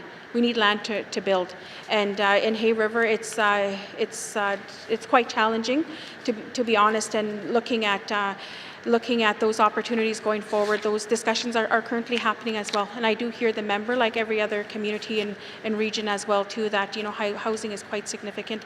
But I will keep the member updated, as well as we do have a couple of co-investment applications that are coming forward. And like I had said earlier, is that the conversation that I did have with the federal government, I'm quite optimistic about those outcomes of the applications, and I'm very confident, and I hope I'm able to make an announcement prior to the session ending. Thank you, Mr. Speaker. Thank you, Minister. Final supplementary, member for Hay River South. Thank you, Mr. Speaker. Mr. Speaker, there is a property in Hay River referred to as Disneyland. It's a fairly big area. The houses have been removed, and my understanding that was to be for senior housing. So I guess what I'd ask the minister is that if she would look at talking to some of the private developers in town and see if they're interested in building something and using that piece of land, because otherwise I don't see anything happening, and I'm very concerned because the housing corporation is important. It's a big budget, and if nothing happened, I'm hoping that at some point the Premier will take a look at the whole issue and maybe take a look at the top management, and maybe we have to do something there, some changes. So thank you, Mr. Speaker. Thank you, member for Hay River South, Minister responsible for Northwest Territories Housing Corporation. Thank you, Mr. Speaker. Putting houses in Hay River is quite complicated right now. There are other discussions that I will inform the member about as well too, that we are working with the community as well, but looking at the vacant property that is there. We are looking at addressing the seniors issue there. That pretty much is the ongoing conversation in that specific community. But we are looking at really optimistic about the co-investment applications that are coming forward, and I would really like to press on those as well too, because we were given a significant amount as well over the next 3 years to be addressing those applications and to making sure that they are successful, and they once they are submitted to the federal government, the territorial government will receive them and we're able to proceed with them. Thank you, Mr. Speaker. Oral questions, member for Kamloops. Thank you very much, Mr. Speaker. Mr. Speaker, I have questions for the Minister of Industry, Tourism and Investment. Procurement in the Northwest Territories is very important, and something we hear about lots in this House and something we hear about lots in our meetings as well. And in the interest of that, I'm wondering if the Minister can tell us if the Northern Manufacturing Policy is within the scope of the procurement review that is happening within ITI. Thank you. Thank you, member for Kamloops. Minister responsible for Industry, Tourism and Investment. Mr. Speaker, yes. Thank you. Thank you, Minister. Oral questions, member for Kamloops. Mr. Speaker, I hope questions like that happen in Committee of the Week for ITI next week. Thank you. My second question is, time is money, Mr. Speaker, especially when you run and own your own business. So I'm wondering what the average time is between receipt of an application for the business incentive policy and the Northern Manufacturers Policy and confirmation of the application as well for the business owner. Thank you. Member for Kamloops, Minister responsible for ITI. Thank you, Mr. Speaker. Mr. Speaker, I was looking for some information rather quickly, so I can give an average, and the average is 4 to 6 weeks. I'm not clear, though, if that includes an application that is for both of those. I expect that it is. It may be that it is more, or rather less complicated if it's only under BIP. Mr. Speaker, I should note that it doesn't include a timeline if there needs to be further information. If an application is incomplete at the front end, as such, the clock would get stopped on the government end to allow a proponent to add to their application if needs be. Thank you, Mr. Speaker. Thank you, Minister. Oral questions. Member for Kamloops. Thank you very much, Mr. Speaker. Mr. Speaker, like I said, time is money, and if somebody is trying to add something under either their business incentive policy or they're trying to add something under the Northern Manufacturing Policy, those timelines don't match up with a lot of our procurement timelines. So if somebody is trying to do that and it's taking 2 months, 4 to 6 weeks potentially for them to add that under, they're missing out on tenders. And one thing I hear every week, either I am notified about somebody missing out on a tender or I am copied on an issue to do with procurement policy every week within my role representing the people of Kamloops, where there are a lot of business owners. What my next question is in regards to streamlining the process in order to kind of help simplify those timelines. So I'm wondering if the process for the Northern Manufacturing Policy can be streamlined so that businesses aren't burdened by administrative demands of repetitive paperwork. And what I find within the Northern Manufacturing Policy is if somebody, for example, manufactures coffee tables, they have to go back to ITI to say, this month I'm going to manufacture side tables. And then after that, if they want to then manufacture kitchen tables, they have to go back again. This adds a huge administrative burden to businesses. And so instead of making kitchen tables, they're filling out paperwork asking to make kitchen tables and bid on government procurement for that. So I'm wondering if we can streamline this process with ITI to better serve northern businesses. Thank you. Thank you, Member for Kamloops, Minister responsible for ITI. Thank you, Mr. Speaker. Mr. Speaker, I want to say procurement review instead of simply saying yes, because really the intention of the procurement review is to do exactly this, is to look at barriers and to ensure that the barriers that may exist are brought to the attention of the government in a specific way so that we can identify the barriers broadly and systemically, not one by one, not solving one problem at a time for one proponent, but to truly look at having a system that is functional for everyone that's applying. So again, the Northern Manufacturers Policy is part of procurement review. I want to acknowledge the manufacturing strategy is only barely a year and a half or so old. We heard in the course of doing that manufacturers are struggling with some of the systems. We are well aware of that, and that information is part of what's gone out in the discussion paper on the procurement review. The panels are well aware of it. I am confident that we are going to hear back from the manufacturers and have lots of good ideas of how this policy can be improved in the next few months. Thank you, Mr. Speaker. Thank you, Minister. Final supplementary, Member for Kamloops. Thank you very much, Mr. Speaker. I appreciate that, and I am very appreciative that the government is going through this procurement review. We've been in-house now for a year and a half. We're a year and a half into our term, and I believe a lot of us came into this this job wanting to reform procurement and make sure that we are retaining benefit for northern workers and northern employers. And so I think that this is something that we need to, as my colleague says, get on the ground sooner than later. We need to have results for the people that we serve, and we need to have results for the businesses that keep our communities afloat. My next question for the Minister is, what are the service standards for responding to northern businesses and processing Northern Manufacturing Policy applications? What kind of communication happens with businesses, and what are the standards that ITI expects their employees to adhere to when they're dealing with an industry where time is money? Thank you. Thank you, Member for Kamloops. Minister responsible for Industry, Tourism and Investment. Thank you, Mr. Speaker. Mr. Speaker, at present, there's not a set service standard for responding under the Northern Manufacturers Policy. Again, the average time right now for processing the application, ensuring that it goes from start to finish completed, is 4 to 6 weeks. Mr. Speaker, if having set standards is something that the manufacturers believe would be beneficial, would be useful, then again, I would hope and expect that that is going to come through in the procurement review, and that we can find something that is more functional, more workable, and ensuring that again, if there are other certain standards that are expected beyond simply the timelines for applying under this one process, again, then that is all part of what should be coming through. I'm confident we can figure out what an appropriate standard can be in the course of this process. Thank you, Mr. Speaker. Thank you, Minister. Oral questions, oral questions. Written questions, written questions. Returns to written questions, returns to written questions. Replies to Commissioner's address, replies to Commissioner's address. Colleagues, we will take a short recess. Thank you.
Thank you, colleagues. We'll now continue. Petitions. Petitions. Reports of committees on the review of bills. Reports of committees on the review of bills. Reports of standing and special committees. Reports of standing and special committees.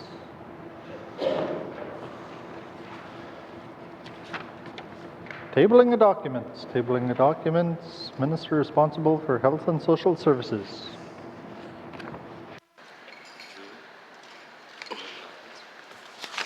Sorry, Mr. Speaker.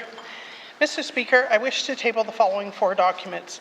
Follow-up letter to oral question 499-19-2, Healthcare Services to Seniors During the Pandemic. Follow-up letter to oral question 512-19-2, COVID-19 Effect on Teachers Being Able to Travel. Follow-up letter to oral question 546-19-2, Diabetes Program in Small Communities, and follow-up letter for oral question 561-19-2, wastewater testing. Thank you, Mr. Speaker. Thank you, Minister. Tabling of documents. Tabling of documents. Minister responsible for Justice. Mr. Speaker, I wish to table the following document, follow-up letter for oral question 568-19(2), inmate rehabilitation. Thank you, Mr. Speaker. Thank you, Minister. Tabling of documents. Tabling of documents. Notice is a motion. Notice is a motion. Motions. Motions. Member for Thabacha. Thank you, Mr. Speaker. The motion is on systemic racism, and whereas half the population of the Northwest Territories is Indigenous, and whereas the population of the Northwest Territories is becoming more radically diverse, and whereas Indigenous people have faced colonialism and cultural genocide, and whereas the government of the Northwest Territories has accepted the recommendations of the Truth and Reconciliation Commission, the principles of the United Nations Declaration of Rights of Indigenous People, and the calls to justice of the National Inquiry into Missing and Murdered Indigenous Women and Girls. And whereas there is a growing public awareness of the impacts of racism in society brought to light by the grassroots efforts of Black Lives Matter and other anti-racism organizations. Now, therefore, I move, second by the Honourable Member for Detroit, that the Legislative Assembly calls upon the Government of the Northwest Territories to review its policies and practices for radical and cultural bias, especially as they relate to education, health, and social services, justice, housing, and government hiring. And further, that the Government of the Northwest Territories provide a comprehensive response to this motion within 120 days. Thank you, Mr. Speaker. Thank you, Member for Thabacha. To the motion. Mr. Speaker, this motion is very much in line with my entire life philosophy of improving government for the people we serve. I have been fighting my entire adult life for the betterment of Black, Brown, and Indigenous people. As the Chief in leadership, and now as an MLA, I firmly believe that anything is possible if we work together to make change. Change must come from the top. Change must be felt from the bottom. Only then we have made a difference. Racism takes many different forms, especially in government. Gaps in cultural barriers have always been a problem. Affirmative action and the procurement policy are prime examples of bureaucratic systemic racism. This has to change. Only then we will make a difference. Mr. Speaker, I would like a recorded vote on this motion. Thank you. Thank you. Thank you, Member for Thabacha. We'll allow the seconder to speak to the motion and then open it up to others if they wish to. Member for Detroit. Merci, Mr. Speaker. I support the motion. For far too long, we've had lots of racist overtones happening to our people, and it's currently been happening in my community for well over a year at a specific institution that I probably have mentioned many times in the House and within meetings. And it's still continuing to this day. We see it happening in, I made the member statement on it, and I don't want to have to go through it all, but Mr. Speaker, I do support the motion. Merci. Thank you, Member for Detroit. To the motion. Member for Frame Lake. Merci, Monsieur le Président. I want to acknowledge and thank the mover and seconder of the motion for bringing the matter forward in the House. I didn't use my member statement to speak to the issue today, but I'm not sure I really have a lot to add that's profound or different from what my colleagues have already said. I acknowledge that racism continues to exist here in the Northwest Territories and that we do need to work to stop it and put in place measures that will help people reach their full potential. And I acknowledge that my colleagues on the cabinet side have started some of that work, and I look forward to working with them on this issue for the remainder of this term. But I do support the motion. Merci, Mr. Speaker. Thank you, Member for Frame Lake. To the motion. Member for Tuna-Day-Welday. Mr. Speaker, and I will acknowledge the mover and seconder of this motion. These motions, you can see a lot of motions that come through it. Some of them, they take guts to come forward and do it, and courage. And I think this is one of those motions, and I commend my colleagues for bringing forth this motion. And going back to, like I said, a lot of us covered a lot of this in a member statement. And yes, we have all these nice words. We have all these nice, well-worded documents, but at the heart of it all is actions, and I'm hoping that all of us, all my colleagues, work really hard and put actions, and back them up, our words with actions. And aside from all that, Mr. Speaker, I support this motion. Thank you. Thank you, Member for Tuna-Day-Welday. To the motion. Member for Inuvik-Twin Lakes. Yes, thank you. I support this motion as well. I know that our cabinet colleagues have been doing a lot of work in this area, and I know that there are many people within our public service that are doing this work as we sit here. You know, not just only for Indigenous people, but Black, Indigenous, people of color. You know, we all have to make Northwest Territories safe for everybody, and our policies that reflect, so we all make sure that we all have the access to the education, you know, the justice system, you know, our child welfare, all these programs, they're all intertwined into this, what I spoke to about the, you know, the statement that we made today of in this House on systemic racism, and we just need to make sure that we have this motion here to move things forward, to continue that momentum so we can continue forward. Thank you, Mr. Speaker. Thank you, member for Nuvik-Twin Lakes. To the motion. Member for Great Slave. Thank you, Mr. Speaker. Mr. Speaker, I don't have anything prepared, and I'm the last person who's going to stand up here and tell everyone else in this room what racism means to them. But I do commit to being an ally and to educating myself and to always trying to check my own privilege when I can, and I look to all my colleagues to help me do so and commit to continuing to do so. Thank you. Member for Great Slave. Member for Haver South. Thank you, Mr. Speaker, and I'd like to thank the mover and the seconder for the motion as well. And you know, I did a member statement on it today, and you know, I said what I had to say. But at the same time, I think that, you know, it's incumbent upon all of us to you know, to stand up against racism. It's you know, incumbent upon us to support each other, support people, and you know, just treat people with respect, and you know, and help people. And if we go through life like that, I'm hoping that we can make a real difference here, at least in the Northwest Territories. Thank you, Mr. Speaker. Thank you, member for Haver South. To the motion. Government House Leader.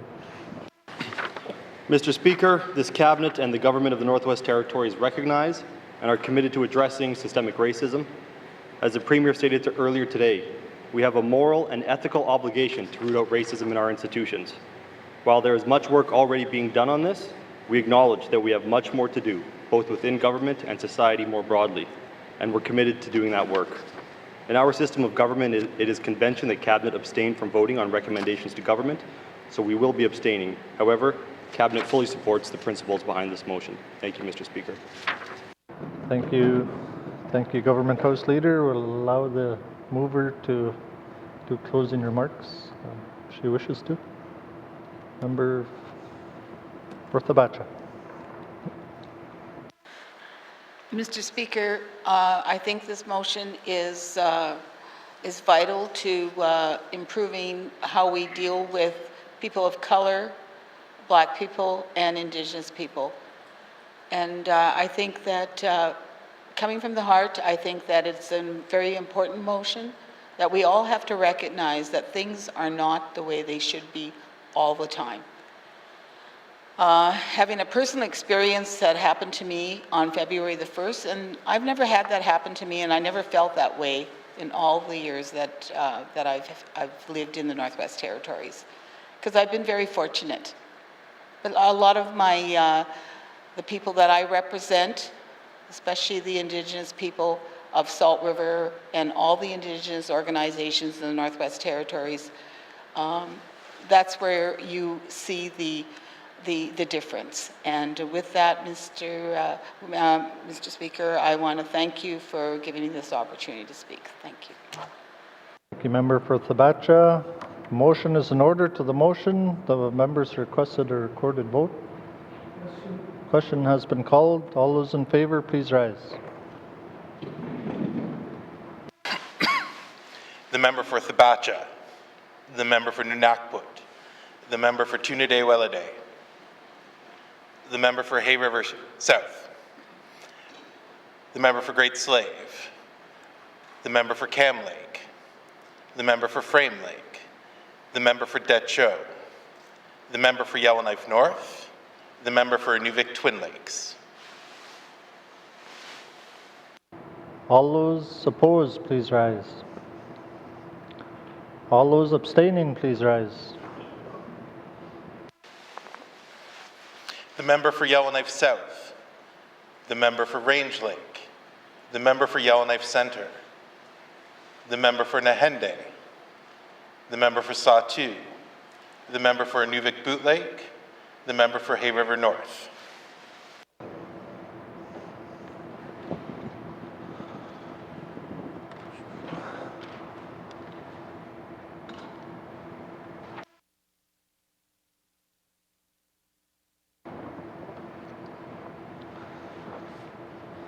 The results of the recorded vote, 10 in favor, 0 opposed, 7 abstentions. The motion is carried.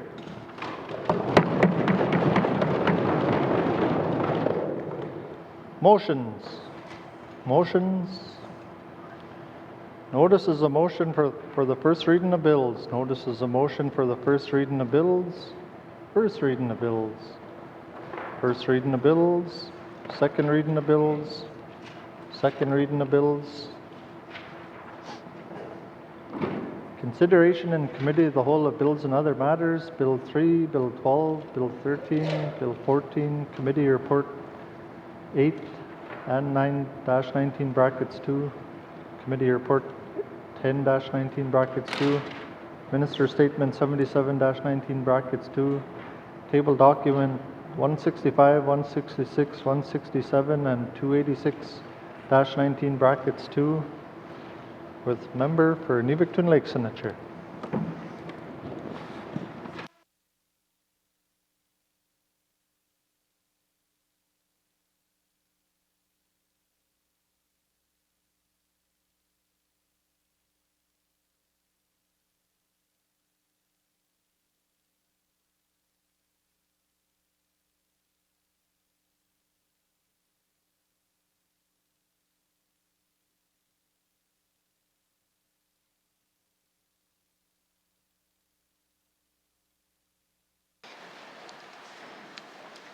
I now call Committee of the Whole to order.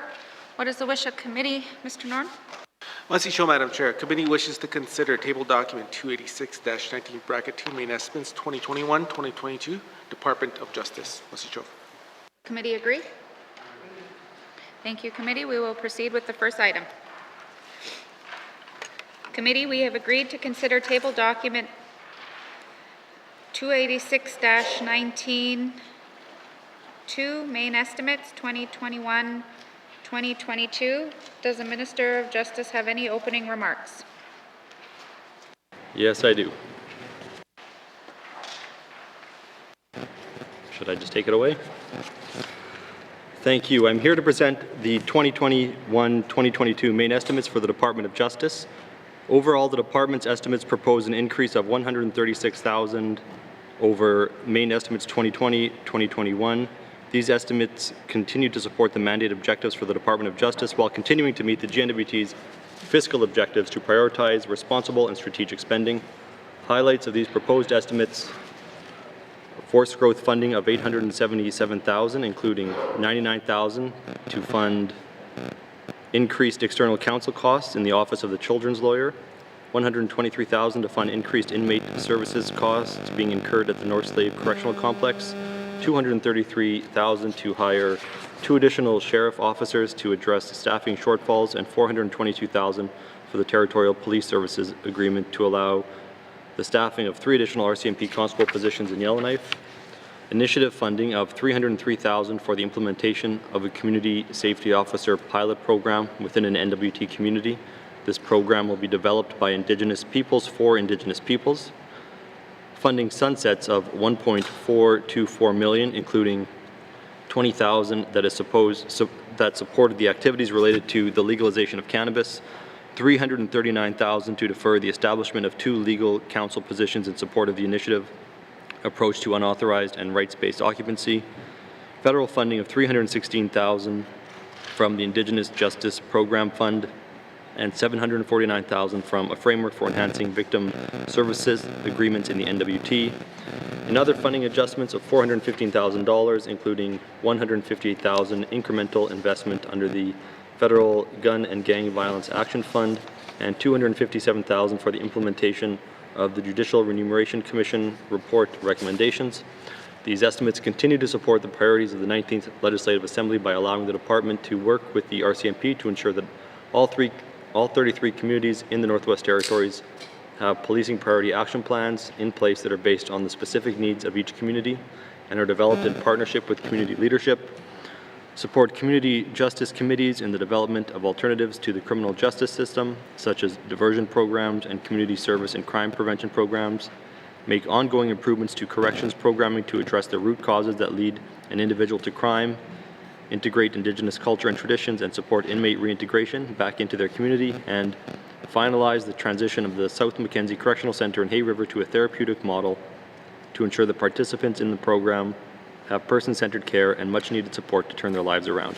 This concludes my opening remarks, and I look forward to answering any questions from members. Thank you. Thank you, Minister.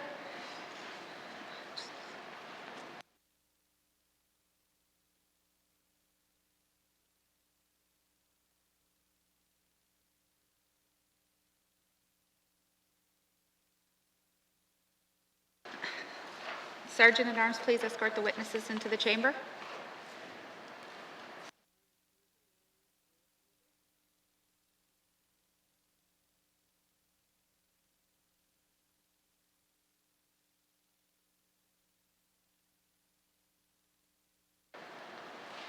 Minister, will you please introduce your witnesses for the record? Thank you, Madam Chair. We have Charlene Doolittle, Deputy Minister, and Mandy Bolstad, Director of Corporate Services. Thank you. Thank you and welcome. All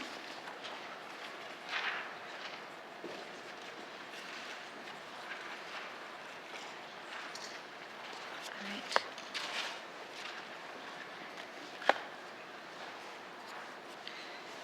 Committee has agreed to forego general comments. Does the committee agree to proceed to the detail in the contained table document?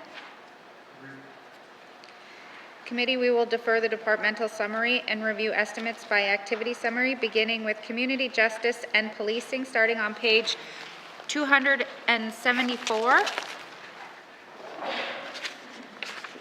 with information items on page 277. Yes?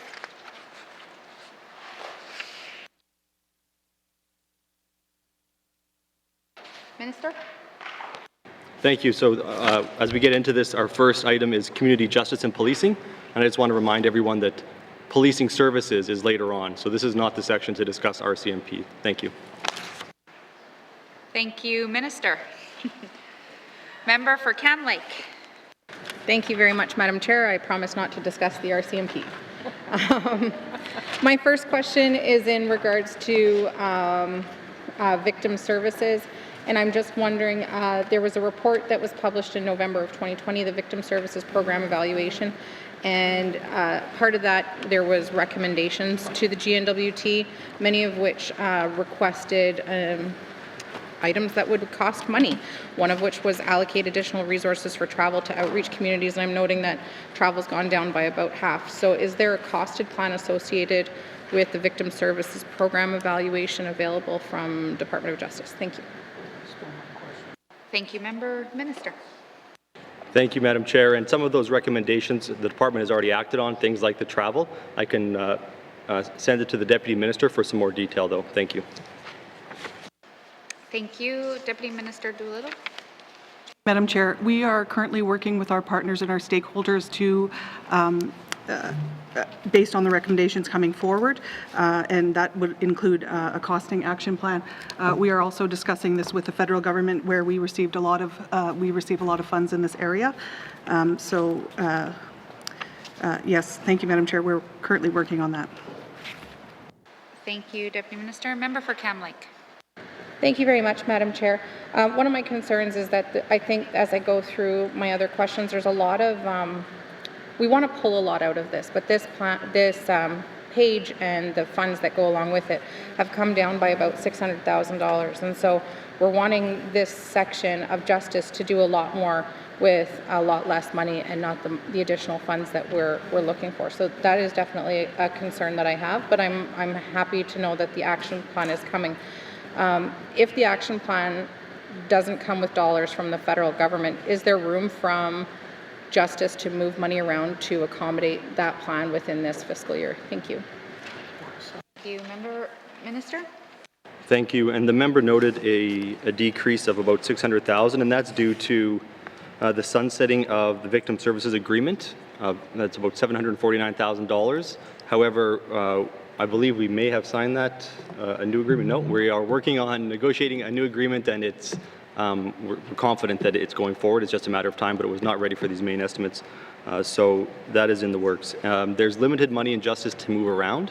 It's very mandated, and we require budgets for specific things such as RCMP, such as courts, and we don't really control those budgets necessarily. They're largely driven by the organizations and the RCMP and the courts. So it will be a challenge, but we will do our best. And we were unable to really include those costs here, given that we don't have the action plan yet, and this budget is already set. Thank you. Thank you, Minister. Member for Cam Lake. Thank you very much, Madam Chair. Is the intent then, if the plan does come back and the money is not within Justice, that Justice would put forward a supplementary appropriation? Thank you. Thank you, Minister. Thank you. Perhaps I can pass it to Ms. Bolstad for some details. Thank you, Ms. Bolstad. Thank you, Madam Chair. We're very confident in our funding allocation from the federal government, so we really do expect an agreement to be finalized here within the next few months. We're confident within that funding allocation that we'll be able to implement some good changes on the program and move forward from there. Thank you, Madam Chair. Thank you. Member for Cam Lake. Thank you very much, Madam Chair. I really appreciate that, and I look forward to good news down the road.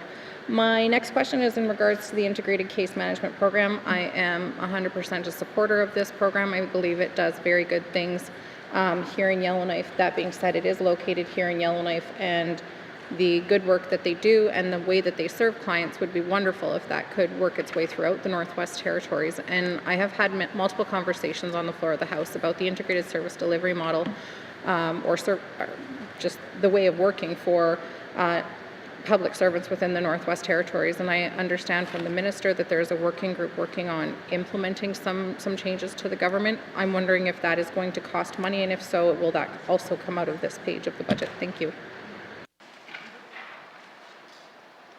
Thank you, Minister.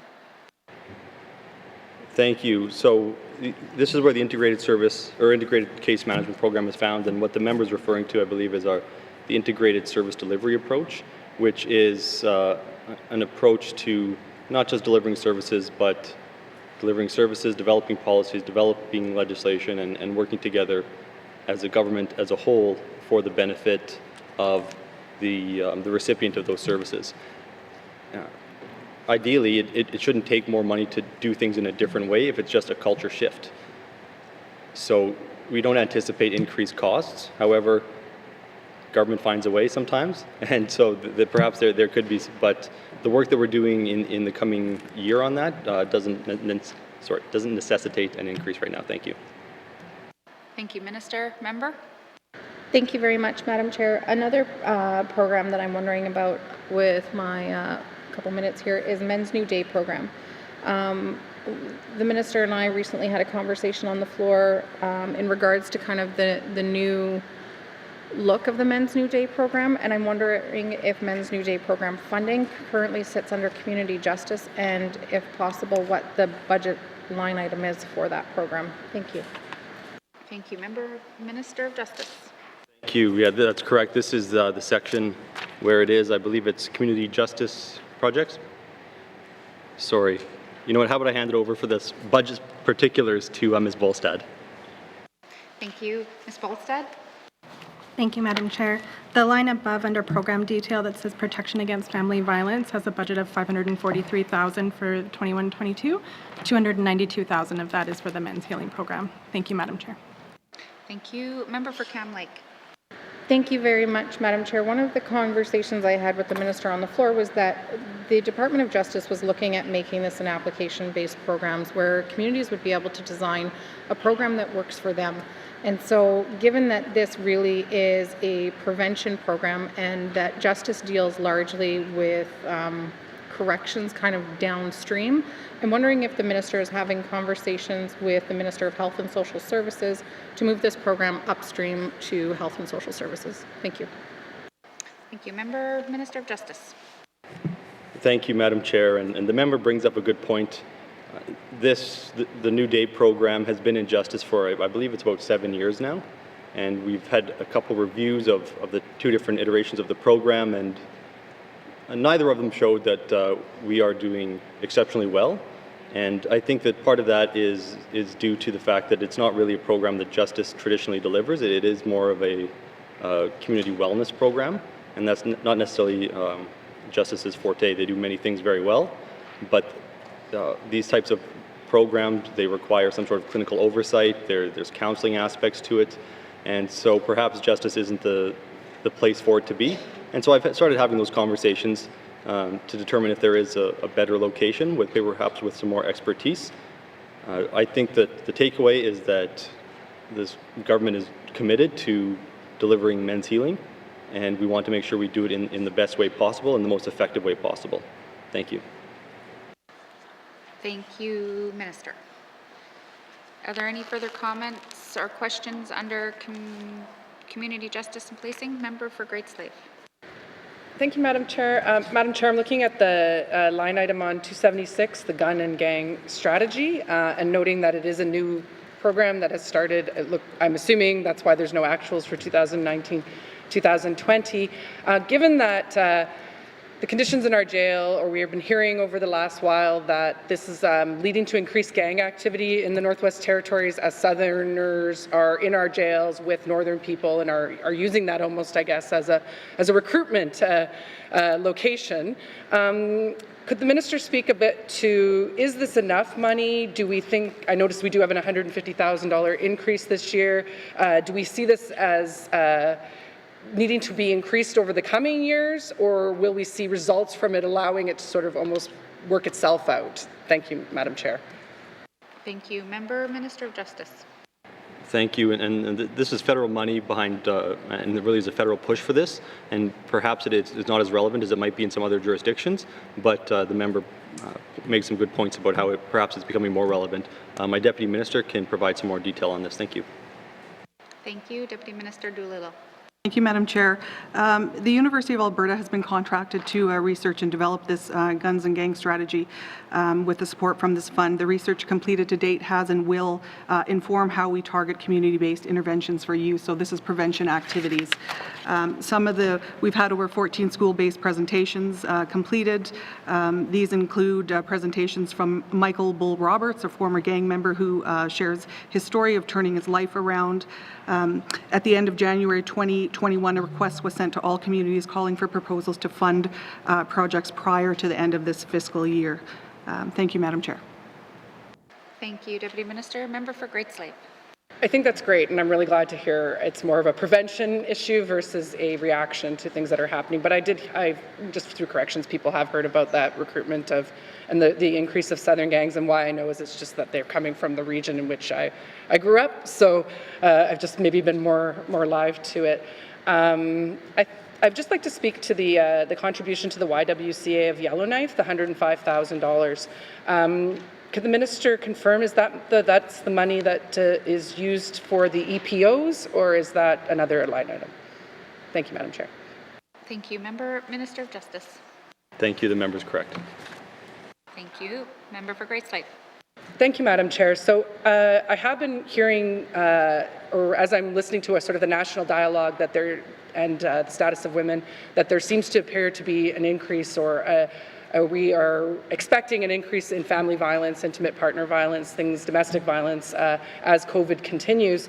Knowing that the YWCA is the provider of the EPO function for the RCMP, do we anticipate that we're going to have to increase funding here to ensure that the YWCA can continue to provide that service? And as well, too, how do we then ensure that the EPOs can be done in communities where the YWCA does not have staff? Thank you, Madam Chair.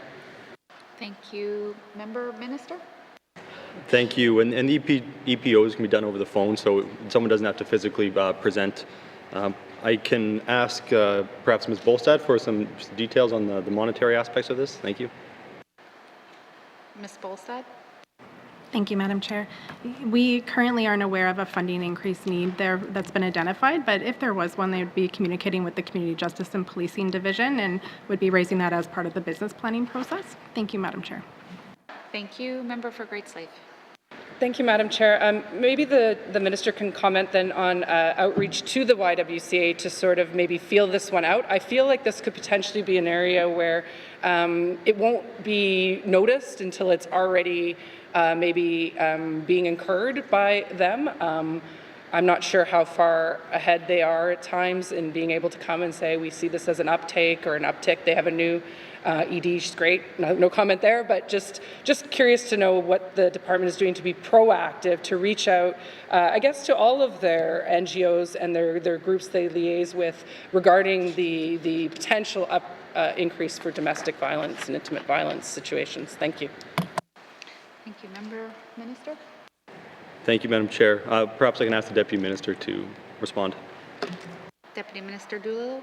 Thank you, Madam Chair. We are in regular contact with our partners and our stakeholders on a regular basis, and particularly in this case, the Community Justice and Policing Division would be with the YWCA. There is also a Department of Justice Family Violence Working Group that meets regularly and is actually going to take a look at the recent report that came out and study that and analyze it for the consider recommendations going forward. Thank you, Madam Chair. Thank you. Member for Great Slave? Thank you, Madam Chair. Just to comment that, yeah, I think that's great, and perhaps just my own ignorance of how the Department of Justice works, but I think in this area, when I was with the YWCA as a director, it just felt like this was one area where we could always be communicating more and really, again, I'm going to use my geology now, mine them for their data and maybe being proactive to look at where trends are going. I think they'd be a good source for that. So more of a comment. I'm done. Thank you, Madam Chair. Thank you. Member for Great Slave. And member for Trinidad-Willowday? Thank you, Madam Chair. I'm just looking at page 276, Community Justice Committees and Projects. I used to deal with Community Justice Committees way back in the day, and I had my first question for the Minister is, how many Community Justice Committees do we have in N.W.T? Thank you. Thank you. Member Minister?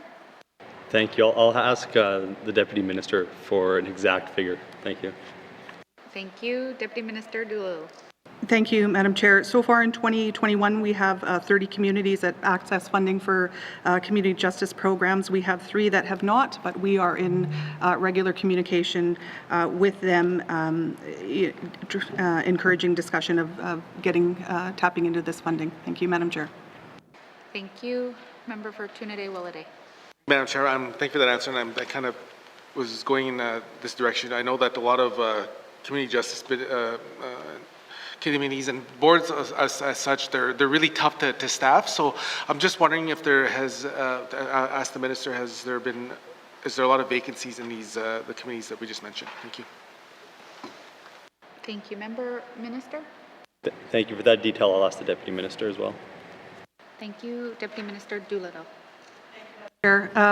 So we do have the 30 communities, as mentioned, that offer restorative justice programs and have active justice coordinators and or community justice committees. I do take the point and understand the member's point that volunteers in communities are often overtaxed with volunteering in the community, so there will be some regular turnover and perhaps burnout, but communities, as we all know, stand up and volunteer quite heavily for their communities, and we work with them to support them and do that. So we do have 30. I understand that they're up and running, and we're working with the remaining 3 communities to try to support them to move in that direction. Thank you, Madam Chair. Thank you, Deputy Minister. Member for Trinidad-Willowday. Thank you, Madam Chair, and thank you for that response. And in this item 2, there also mentioned community justice committees and projects. Can the Minister just kind of highlight some of the projects that are ongoing within this line item? Thank you. Thank you, Minister. Thank you. I'd ask the Deputy Minister. Deputy Minister. Thank you, Madam Chair.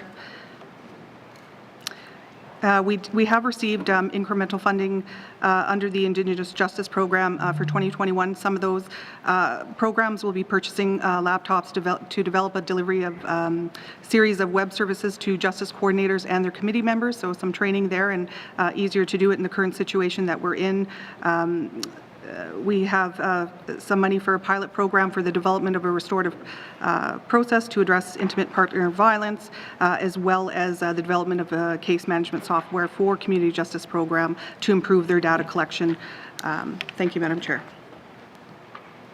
Thank you, Deputy Minister. Member for Tune-Day-Willowday. Yeah, thank you, Madam Chair. And no, thank you for the response. And it's just good to hear some of the proactive stuff we need to do, because there's so many, a lot of our justice, initiatives. A lot of it's just, I want to say knee-jerk, but a lot of it's reactive, and it's good to see some of the proactive projects like this happen with the department.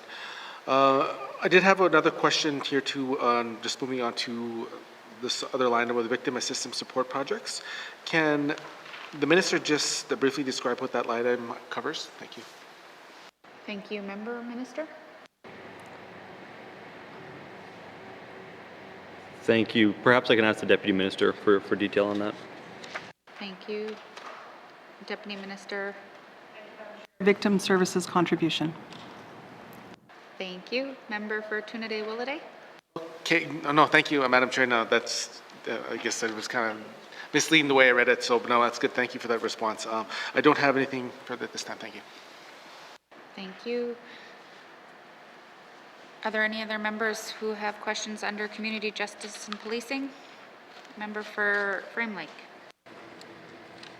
Thanks, Madam Chair. I just want to add my voice to the call for more resources for victim services. I raised this in the last assembly. The minister knows well. I pushed his predecessor to conduct the review. The review was done. I think it was done well. The report of the evaluation, though, was dated April 30th, 2020. So the department's now headed for almost 10 months. So I really want to urge the minister to work with his staff to get the departmental response.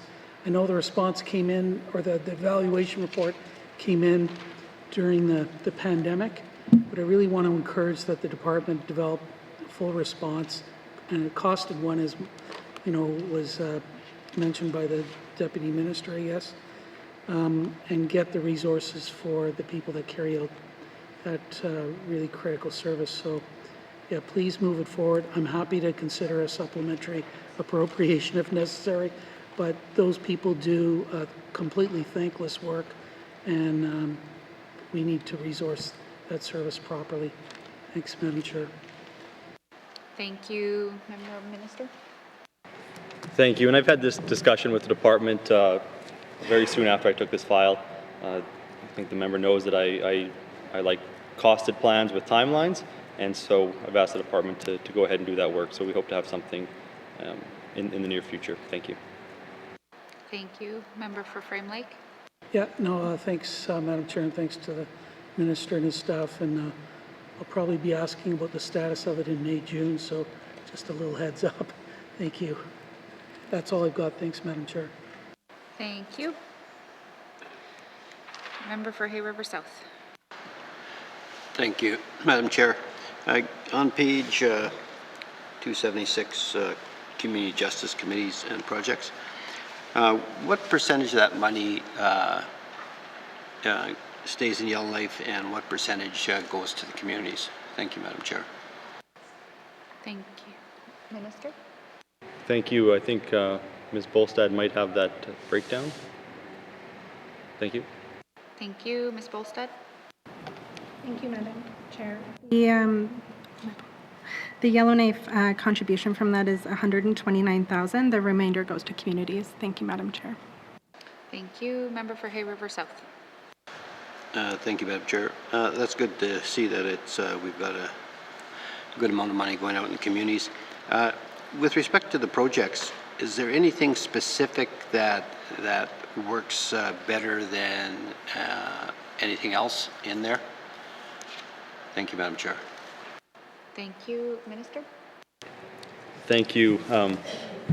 You know, that every community is different, and I think that's why we have this funding distributed, because it's up to the communities to identify. Perhaps I can ask the Deputy Minister to provide some insight as well. Thank you. Deputy Minister. Thank you, Madam Chair, and that's exactly correct. Each community, based on their own needs, will develop their own programming, but some of the programs that they do, of course, are diversions, very important. They support community service options and then crime prevention programs specific to their community needs. Thank you, Madam Chair. Thank you, Deputy Minister. Member for Hay River South. Thank you, Madam Chair.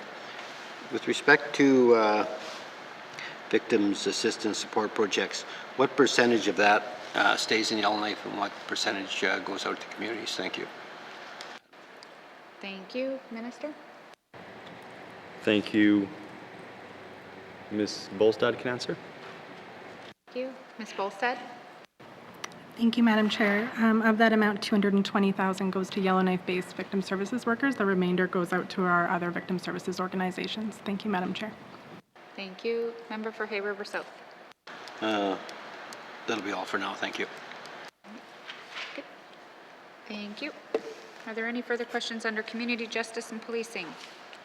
Seeing none, please turn to page 275.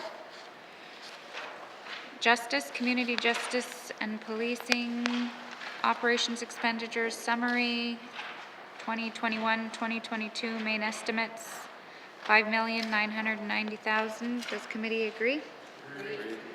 Thank you. Committee, we will now turn to corrections beginning on page 278 with information items on 281.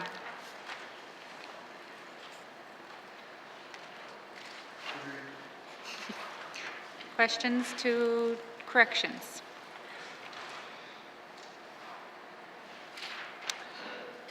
Member for Yellowknife North. Thank you, Madam Chair. Can I just get an update when we expect the Corrections Act to be implemented?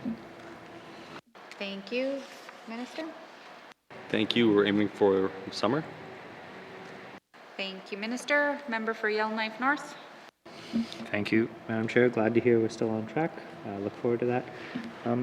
I note there's not a huge increase in the corrections budget. Can I get an update as whether we expect an increase to corrections, both with bringing in the new Corrections Act, which requires a number of kind of changes to the system, as well as bringing online the therapeutic model? I'm just wondering how we expect to do both of those things with the same budget. Thank you, Madam Chair. Thank you. Minister? Thank you, Madam Chair. And of course, there have been a number of capital expenditures to bring SMCC up to the point where it can accommodate the therapeutic model, and those are expenditures into the millions. So a lot of money has been spent on that.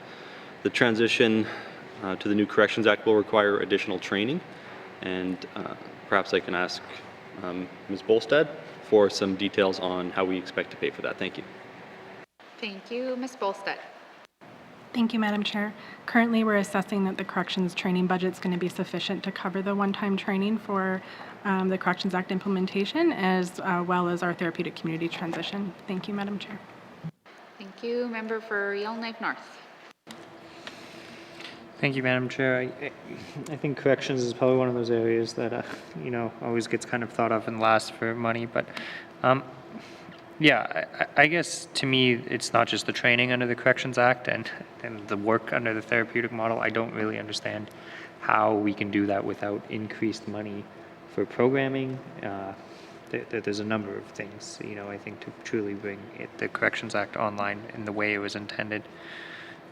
Is the department currently doing any work to review its programming needs across corrections and see if we can increase some of the programming for inmates? Thank you. Minister? Thank you. And corrections takes an ongoing improvement approach to the programming. So there's always a thought into what is happening, what can we do better, what needs to be done, and in the not too distant past, there has been a significant amount of work done on programs for offenders. Perhaps the Deputy Minister can expand. Thank you. Thank you. Deputy Minister? Thank you, Madam Chair. And yes, we're constantly continuously trying to improve our programming. Some of the work that we're currently doing is we're revamping the Corrections Recruitment Training Program, the CNRTP. We are providing mental health leadership training to our corrections supervisors and managers, as well as trauma-informed care training, along with a long list that's available, and we can certainly provide, that is also on our website by facility of the training that we do provide in the correction service, but we are constantly reviewing it and to make sure that it is appropriate and meets the needs of our inmates that we provide services to. Thank you, Madam Chair. Thank you. Member for Cam Lake. Thank you very much, Madam Chair. Madam Chair, one of the things that comes out of the corrections budget would be anything associated with any ways the minister intends to address the concerns raised in the employee assessment done. And I'm wondering, given that there isn't an increase in this budget, if the minister feels that the concerns addressed in the employee assessment will be able to be met with the existing budget. Thank you. Thank you, Minister. Thank you. Yes, I believe so. A lot of the issues aren't ones that take money to solve. A lot of them are culture changes and things like that, and that kind of work can be done with no additional cost. Costs associated with things like uniforms aren't exceptionally high, and so things like that can be dealt with as well. Perhaps there's, and there may have been some savings over the past year in corrections, I'm not sure, that we might be able to use for that as well. Maybe the Deputy Minister can, or Deputy Minister can respond. Thanks. Thank you, Deputy Minister. Madam Chair, currently right now there is a working group that's been formed with the Department of Justice, Finance and the Union of Northern Workers, and they are currently assessing this work and developing an accountability framework, and this will help inform any funding needs that going forward. Otherwise, we are continuing to work within our budget appropriation. Thank you, Madam Chair. Thank you. Member for Cam Lake. Thank you very much, Madam Chair. Madam Chair, I'm wondering if in future, one of the things that we talk about quite a bit is the need for healing within correctional facilities and also the need for cultural programming as well. And I'm wondering if the Department of Justice would be willing to break out the financials that it spends year after year on cultural programming within its correctional facilities so that we can see that as well. Thank you. Thank you. Minister. Thank you. I'll ask Ms. Bolstad if she has that information on hand. If not, yes, we can. Thank you. Thank you. Ms. Bolstad. Thank you, Madam Chair. It's not the numbers, I don't have it here with me today. It is a little difficult because it's portions of staff time, portions of it that get allocated to this, and it's a difficult exercise when we go to cost it. However, we can definitely take a look at it. Thank you, Madam Chair. Thank you. Member. Thank you very much, Madam Chair. On page 280, there is contributions of offender reintegration. Would that be considered the aftercare supports received by inmates when they are released from care? Thank you. Thank you. Minister. Deputy Minister, I think, or Ms. Bolstad. Ms. Bolstad can answer that. Thanks. Thank you. Ms. Bolstad. Thank you, Madam Chair. That contribution money is for when the therapeutic community is operational, and it is for aftercare and reintegration services with our community partners. Thank you, Madam Chair. Thank you. Member for Cam Lake. Thank you very much, Madam Chair. Madam Chair, one of the things that we hear about quite often is that people who are released from different correctional facilities have a hard time finding stable housing on the other side of that. And I'm wondering if there is a budget line item in here for kind of stable transitional housing of any sort for people once they finish their term within any correctional facility within the Northwest Territories. Thank you. Thank you. Minister. Thank you. No, but the government of the Northwest Territories does provide options for housing through either income assistance, which pays market rent, or the Housing Corporation. So corrections does, or rather justice doesn't do everything, but the government as a whole does a lot of things. And where one department doesn't do it, there are other departments to help out. Thank you. Thank you, Minister. Member for Great Slave. Thank you, Madam Chair. Madam Chair, I'm just curious. I've heard a lot of stories from corrections officers that are Indigenous and maybe not feeling necessarily supported in their role. And I know that there's a difference between the North Slave Correctional Institute and the South Slave for as far as Indigenous representation of employees. I've also heard concerns around positions not going out for competition and being internally hired, people's friends, all of the sort of similar story we hear often when people come to us with complaints about the N.W.T and the hiring practices. Can the minister speak a bit to what is being done within the Corrections Department to support their Indigenous staff and to sort of correct some of these issues? Thank you, Madam Chair. Thank you. Member Minister? Thank you. I'll get the Deputy Minister to speak to that. Thank you. Deputy Minister Doolittle. Thank you, Madam Chair. And the Corrections Workplace Assessment will provide answers for some of this. As everyone knows, we were hearing concerns that there are issues that folks feel are in our facilities, and this is something we think that's important to look at, and we look at it for all staff. We also work with our Department of Finance, HR division to support us in building capacity within our facilities and following their policies and supporting our Indigenous staff. There are programs specifically for Indigenous staff to support them for training opportunities as well as gateway entry. The Gateway Entry Program, which we use a lot for the CNRTP staff. So we are trying to actively recruit Indigenous staff, and clearly we do better in some facilities than others, but this is certainly on our radar and part of the Corrections Workplace Assessment, and have been given direction by our Minister and then by myself to staff to keep this a focus and priority. Thank you, Madam Chair. Thank you, Deputy Minister. Member for Great Slave. Thank you, Madam Chair. Yeah, Madam Chair, I appreciate hearing that, and I do want to actually pass along a quote that I do have in my notes here that Charlene was awesome to talk to when the report was being done, so I just wanted to pass that along to the Minister. I guess maybe just to further that or to get a little bit stronger wording around it, I think some of the issue though is the aftercare of the Indigenous recruitment is that, it's not so much always getting those people in the door and working, but supporting them afterwards in the fact that a lot of times this is their family, these are people that they've grown up with and such, and with the nature of, and I don't want to speak or tell anybody how relationships are, but the North is a very small place, it's very communal, it's community, and so how do we work to embrace that and use that as a strength to rehabilitate versus, making it difficult for those employees to actually function in that role. So I don't know if there's really any question in that, but more of a comment for the Minister, and I'm done with my questions. Thanks. Thank you, Member. Take that as a comment. Member for Tabacha. Thank you, Madam Chair. The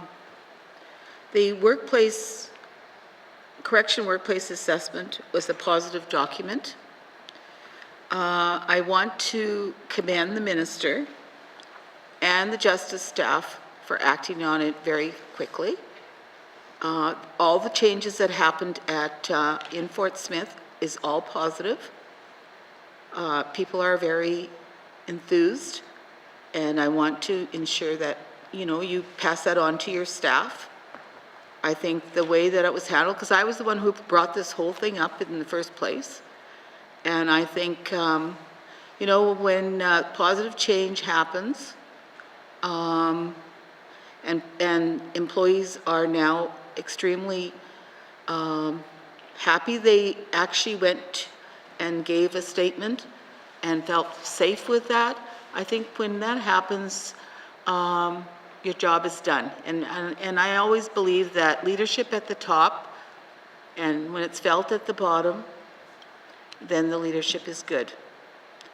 And I want to thank you, because not often people are here. I hear lots of criticism in this place, but there's also a lot of good things that happen here, not only with Justice, but with other departments.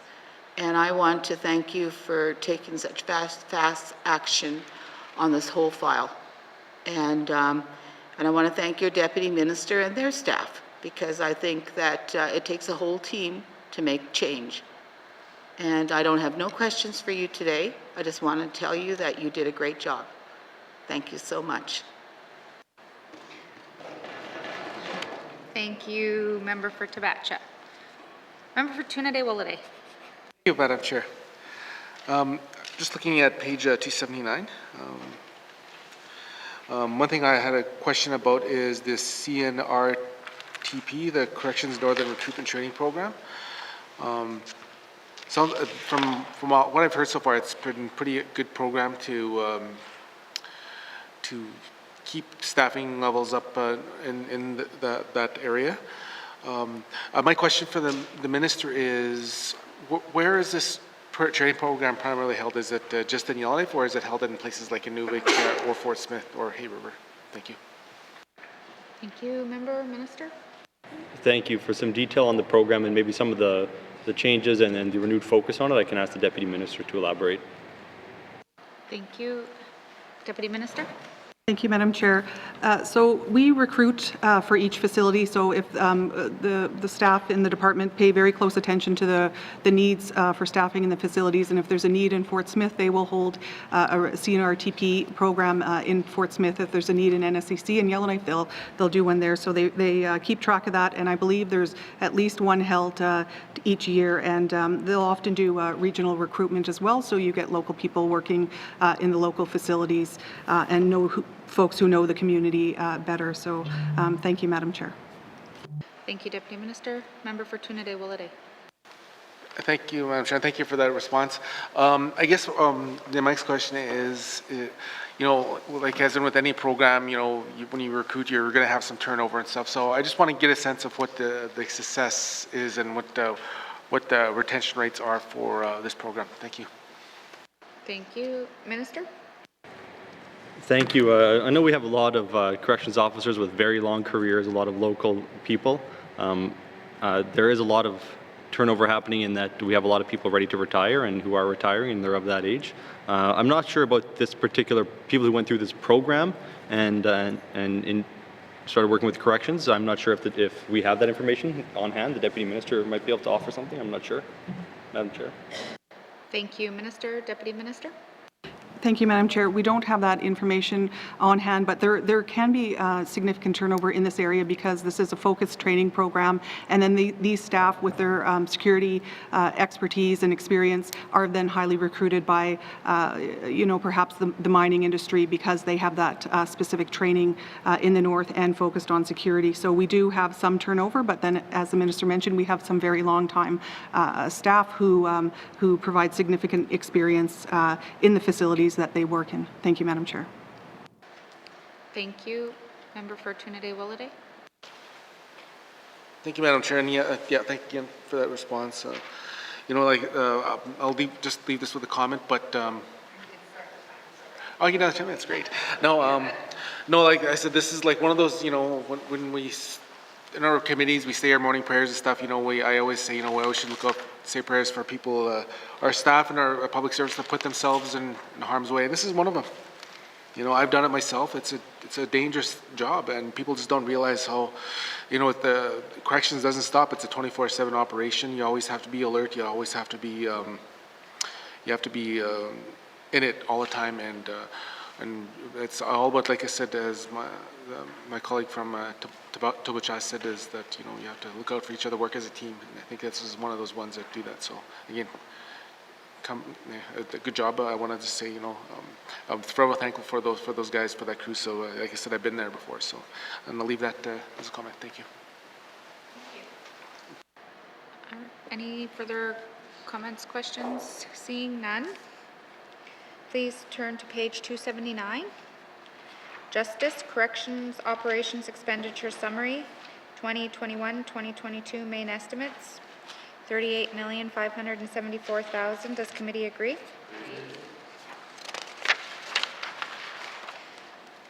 Thank you. We will now move to court services, beginning on page 282 with information items up to on 284.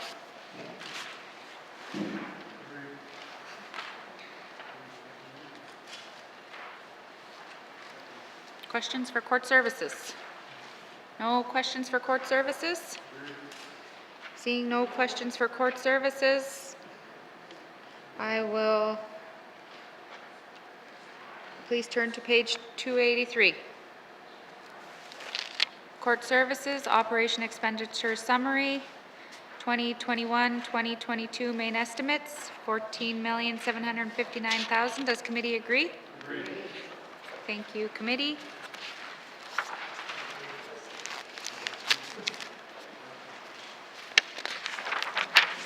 Committee, please turn to legal aid services beginning on page 285 with information items on 287. Legal aid services. Member for Great Slave. Thank you, Madam Chair. Madam Chair, I'm looking at page 286 at the Office of the Children's Lawyer. Just noting, I would guess that this is an item that would be very difficult to predict each year how much would be spent here. Having had friends that have used this service, I was told it was actually extremely helpful and very worthwhile and rewarding. So I'm just wondering if there is a need or the potential to fund this area more. Thank you, Madam Chair. Thank you, Member Minister. Thank you. So when the office was first set up, there was an estimated number of cases that it would be dealing with, and it was budgeted accordingly. It turns out that in reality, it deals with significantly more cases, and so there is a proposed increase of $99,000 to cover the increased costs associated with that. Thank you. Thank you. Member for Great Slave. Thank you, Madam Chair. Madam Chair, does the department have any idea or indication, do we think that this is going to rise and that we would be looking to put more money there? I'm looking here, it's another $100,000 that over last year's estimates. However, would it not make more sense to put more money there now in the event that they do need it, as it is something that I don't think we wouldn't not fund? Thank you, Madam Chair. Thank you. Minister.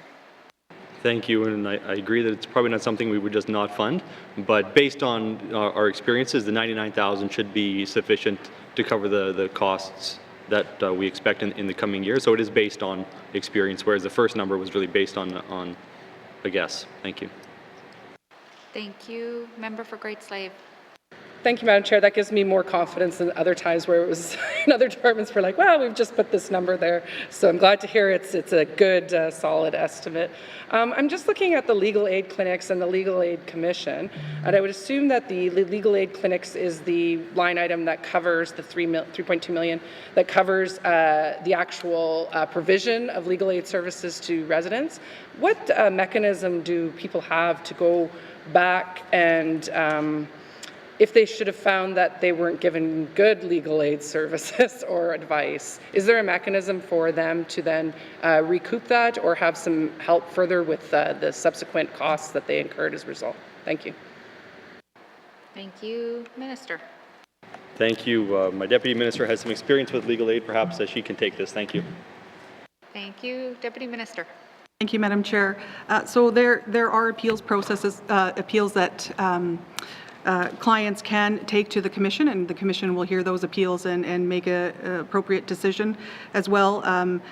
So that's the monetary aspect. If clients aren't satisfied with their services, there are mechanisms as well with the Law Society where they can raise those concerns. Thank you, Madam Chair. Thank you, Deputy Minister. Member?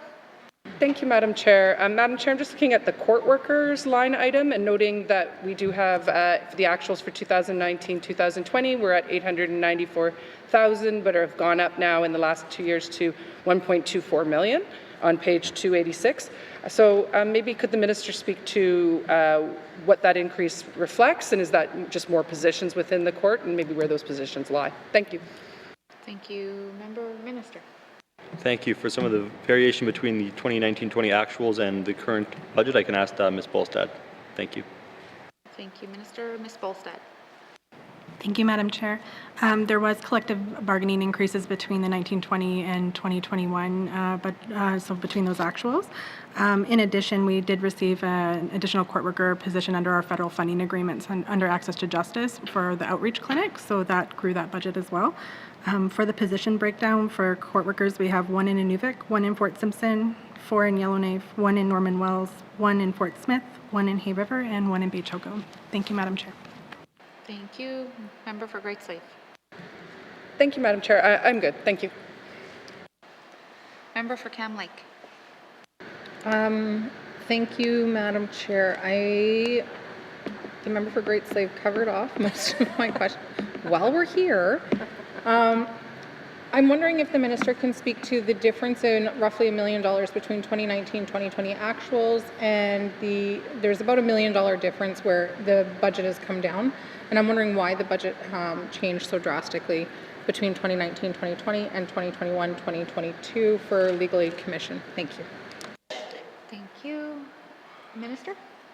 Thank you. Ms. Bolstad has that information. Thank you. Ms. Bolstad. Thank you, Madam Chair.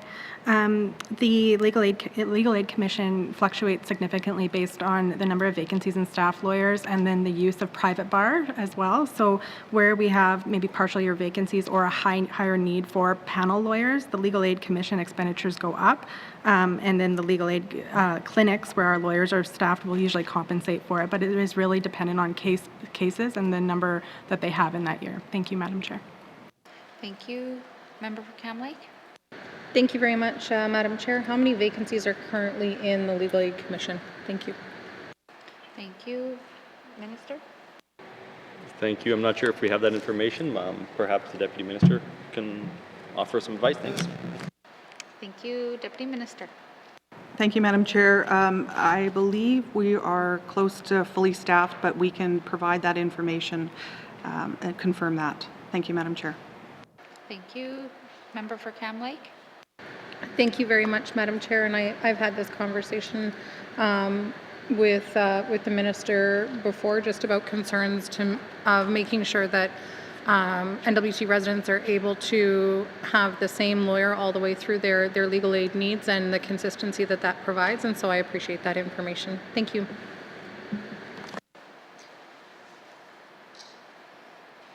Minister? Oh, I appreciate the comment. It is difficult to staff lawyers. We, I think, have more lawyers per capita in the Northwest Territories than any other jurisdiction in Canada. 4 times as many as some jurisdictions, I think, per capita. So we have there's a real demand here for lawyers, and what often happens is we get young lawyers coming up and staying a few years and then moving on, and so it does create some turnover. So part of the issue is that, as I understand it, the lawyers who work for the government in the Northwest Territories are actually paid less than counterparts in other jurisdictions, which is not generally the case for government jobs up here. So there's a few factors that make it difficult to retain people, and yeah, I'll just leave it at that. Thank you. Thank you, Minister. Are there any further questions or comments under legal aid services? Member for Yellowknife North. Thank you, Madam Chair. I guess one of the big gaps in this area is that there is a lot of lawyers, but they're all in Yellowknife, and it's really hard once you get outside of Yellowknife to get access to justice. And legal aid, largely deals with criminal matters and family matters. I know the Legal Aid Commission runs an outreach legal aid clinic, but it's staffed with 1 lawyer and 1 court worker, and I know we've had trouble staffing that, but I think there's a lot of work to be done in this area, and I've worked in legal clinics previously that had dozens of staff and articling students, and they are largely federally funded, and the John Howard Society runs them across the country. I think there really is potential in the Northwest Territories to create some sort of legal aid clinic that deals with all of the other issues that the outreach is starting to work on. So I guess the question out of that is, I believe right now I'll start with the question right now. I believe there is a federal Access to Justice Services agreement that funds quite a bit of our legal aid. Can I just get a clarification how much federal money we get in this area? Thank you. Minister? Yeah, I will hand it off, but I'll just first say that there is federal money, and I've been on calls with other federal, provincial, territorial ministers, and everyone always asks for more money. So there is that lobbying going on, with an understanding that it is expensive. Legal access to justice is expensive. In the Northwest Territories, we have probably the most generous legal aid system in Canada, which means it's even more expensive up here. So we spend much more I think proportionally to what we receive from the feds than, compared to other jurisdictions. But I'd like to hand it to Ms. Bolstad. Thank you. Thank you, Minister. Ms. Bolstad. Thank you, Madam Chair. Yes, the legal aid federal funding agreement is called Access to Justice, and it is $2,808,000 for 21-22. Thank you, Madam Chair. Thank you. Member for Yellowknife North. Yeah, thank you, Madam Chair. I wish that was higher. Yeah, I guess I think the area of priority here is not just on the typical legal aid, but that outreach clinic. And I can't even imagine how difficult it is to get someone to, give you family law advice and, the Bodell. Let alone it can be difficult to get a hold of a lawyer in Yellowknife for that. So I guess I would encourage the minister and the department to put together some sort of proposal for that outreach clinic, because I do believe the federal money exists and there's different funding pools. It just really needs a champion to write the proposals and put together a vision of what an outreach clinic can actually look like. Is there any, other than the Access to Justice Services Agreement, is there any other federal money flowing in this area? Because I do believe there's a number of pools. Thank you, Madam Chair. Thank you, Member Minister. Thank you for those details. I'll go to Ms. Bolstad. Ms. Bolstad. Thank you, Madam Chair. I know our Executive Director of the Legal Aid Commission is an active participant in FPT groups, and she would be live to any federal funding opportunities, but currently our mainstream is through the Access to Justice Agreement. Thank you, Madam Chair. Thank you. Are there any further questions under legal aid services? Seeing none, please turn to page 286. Legal aid services, operations expenditure summary, 2021-2022, main estimates, $7,130,000. Does committee agree? Agree. Thank you. Committee will take a short recess and resume with the next key activity.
Committee, we are moving on to the Office of the Regulator of Oil and Gas Operations, beginning on page 288 with information items on page 290. Member for Frame Lake. Thanks, Madam Chair. I know how much the Minister of Justice likes my questions on this area, so I'd understood that Orogo had retained a third party to do an assessment of their resourcing needs, recognizing that there hasn't been any oil and gas activity here now in years, or very little, shall I say. So has that consultant or the contractor been hired, and when is a report expected? Thanks, Madam Chair. Thank you, Member. Minister. Thank you. The report is expected at the end of this month, I believe. It's a third party, and it's doing everything the member has asked in the past, looking at, well, not just is the budget adequate to operate as is, but considering what's going on in the territory, what should a future budget look like? Thank you. Thank you, Minister. Member for Frame Lake. Thanks, Madam Chair. Thanks to the Minister.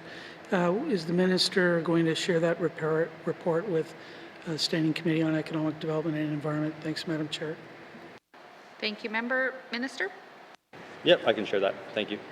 Thank you. Are there any further questions on the Office of the Regulator of Oil and Gas Operations? Seeing none, please turn to page 289. Office of the Regulator of Oil and Gas Operations Operation Expenditure Summary 2021-2022 main estimates $1,928,000. Does committee agree? Agreed. Thank you, committee. We will now start on policing services beginning on page 291.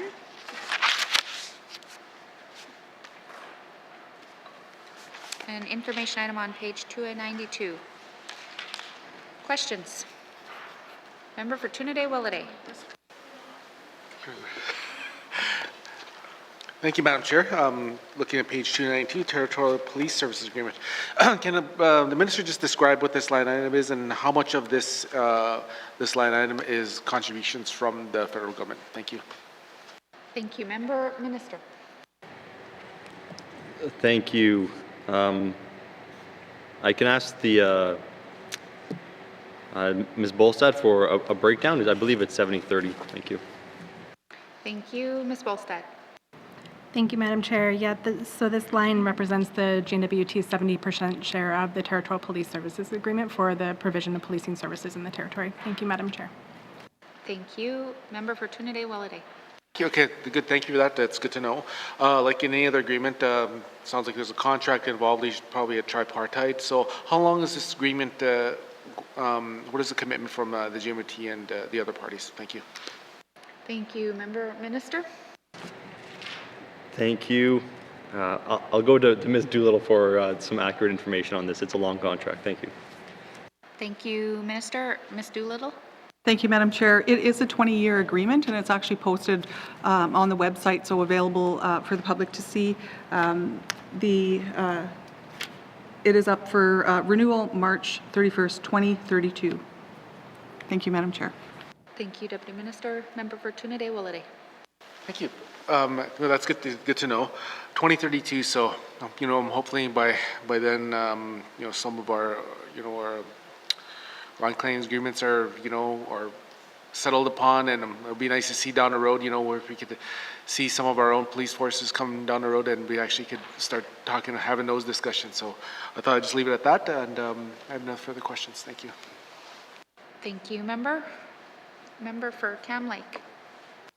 Thank you very much, Madam Chair. Under the same line item of Territorial Police Services Agreement, I noticed that there is about a $400,000 increase between last year and this year, and I'm wondering what the people of the Northwest Territories get for that. Thank you. Thank you, Minister. Thank you, Madam Chair. That is a variance due to the Drug Impaired Driving Funding Initiative sunsetting the forced growth submission for 3 RCMP constables. It's a combination of those two things. So essentially it's 3 new RCMP officers.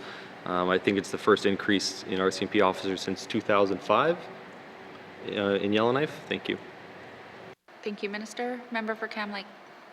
Thank you very much. Can the Minister confirm if all 3 new RCMP officers will be stationed in Yellowknife, or will they also be stationed in communities? Thank you. Thank you, Member. Minister. Thank you. These 3 are in Yellowknife. There's a couple new positions in the Tlicho as of last year, I believe, and in the South Slave there's a couple new positions a few years ago. So the RCMP put forward business cases. Our Justice and the RCMP work together to identify needs, put together business cases, and submit those. Thank you. Thank you, Minister. Member for Cam Lake. Thank you very much. Madam Chair, I just have one more question. The Minister did just say that the RCMP and the N.W.T work together to establish a business case. I'm wondering if the Minister can briefly speak to, given that we contribute 70%, what, I guess, what are the boundaries within the RCMP and the N.W.T that the N.W.T is able to kind of reach into the operations of the RCMP? I'm wondering if the Minister can speak to that a little bit. Thank you. Thank you, Minister. Thank you. N.W.T is not able to reach too far into the operations, nor do I know if we want to. We contract that out for a reason. They know what they're doing, but I can ask the Deputy Minister for some more nuanced detail on that. Thank you. Thank you, Minister. Deputy Minister. Thank you, Madam Chair. The Minister sets the high-level policing priorities, which are shared and posted, and we're going to go out to recently. He is engaging with Indigenous governments on that, so he gives the high-level direction, and the commanding officer of G Division manages the operations. So there's an independence there with the operations. Thank you, Madam Chair. Thank you. Member for Tabacha. Thank you, Madam Chair. Policing has always been a problem with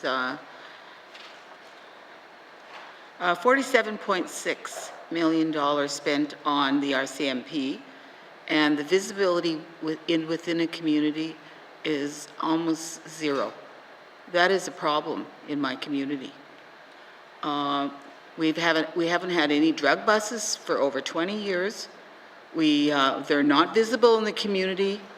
I've had a problem with that for many years, even as a chief of Salt River. I just feel that more could be done. That's a lot of money spent on an independent organization that doesn't have a lot of communication with First Nations. And I have a real problem with that. How to fix it, I don't know. But there has to be some solutions. And I feel that that Zoom meeting we had with Commander Zettler was, I mean, he couldn't even read his notes. It was disgusting. And I'm friends with him, okay? Mutual friends, but I don't agree with the way things are done. And when I don't agree with something, I usually say it. I'm very open about how I feel about the RCMP because they're not visible. And everybody in the community comments on that.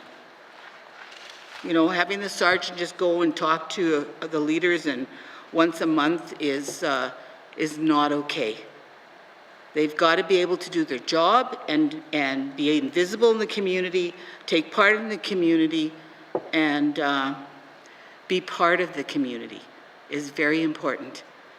And I don't know how we can come to solutions with that, but maybe the minister will be able to facilitate some change, but there has to be change. Thank you, Madam. Thank you. Member, Minister of Justice. Thank you. I can't say I'm familiar exactly with what's happening in Fort Smith. I know that a lot of the interactions in communities are really based on who might be there at any given time, and you might have someone who comes in who's stronger in communication than someone else, and you know, communication is really the cause of probably 80% of the problems that I come across in this job anyways, and improving communication is always probably the easiest fix to some of the biggest problems. You know, that being said, and I know the member said she's friends with the commanding officer, and from my conversations with him, at his level, they are doing things to try and make the members parts of the community in ways that they don't do outside of the territory. when a new recruit moves to a small community, they're required to attend community events, really interact with the community. So there are things like that go on, and there is an understanding that we do need that type of interaction. But the members' frustration about lack of drug busts and things like that, I hear that in my community as well. So it's there are frustrations that are expressed, but they're not falling on deaf ears. And I don't know if the Deputy Minister has anything to add to this. Thank you. Thank you, Minister. Deputy Minister? Thank you, Madam Chair. And one thing to raise here is the First Nations policing policy. We do now have 9 positions in the Northwest Territories, and this is something we continue to advocate for and have in our communities as well. The commanding officer for G Division has made it an organizational priority that RCMP detachment commanders work and are meaningfully connected with their local leadership. They work with the local leadership to come up with community policing action plans, and those are the priorities of the local community. So every community has one of those community action plans as well.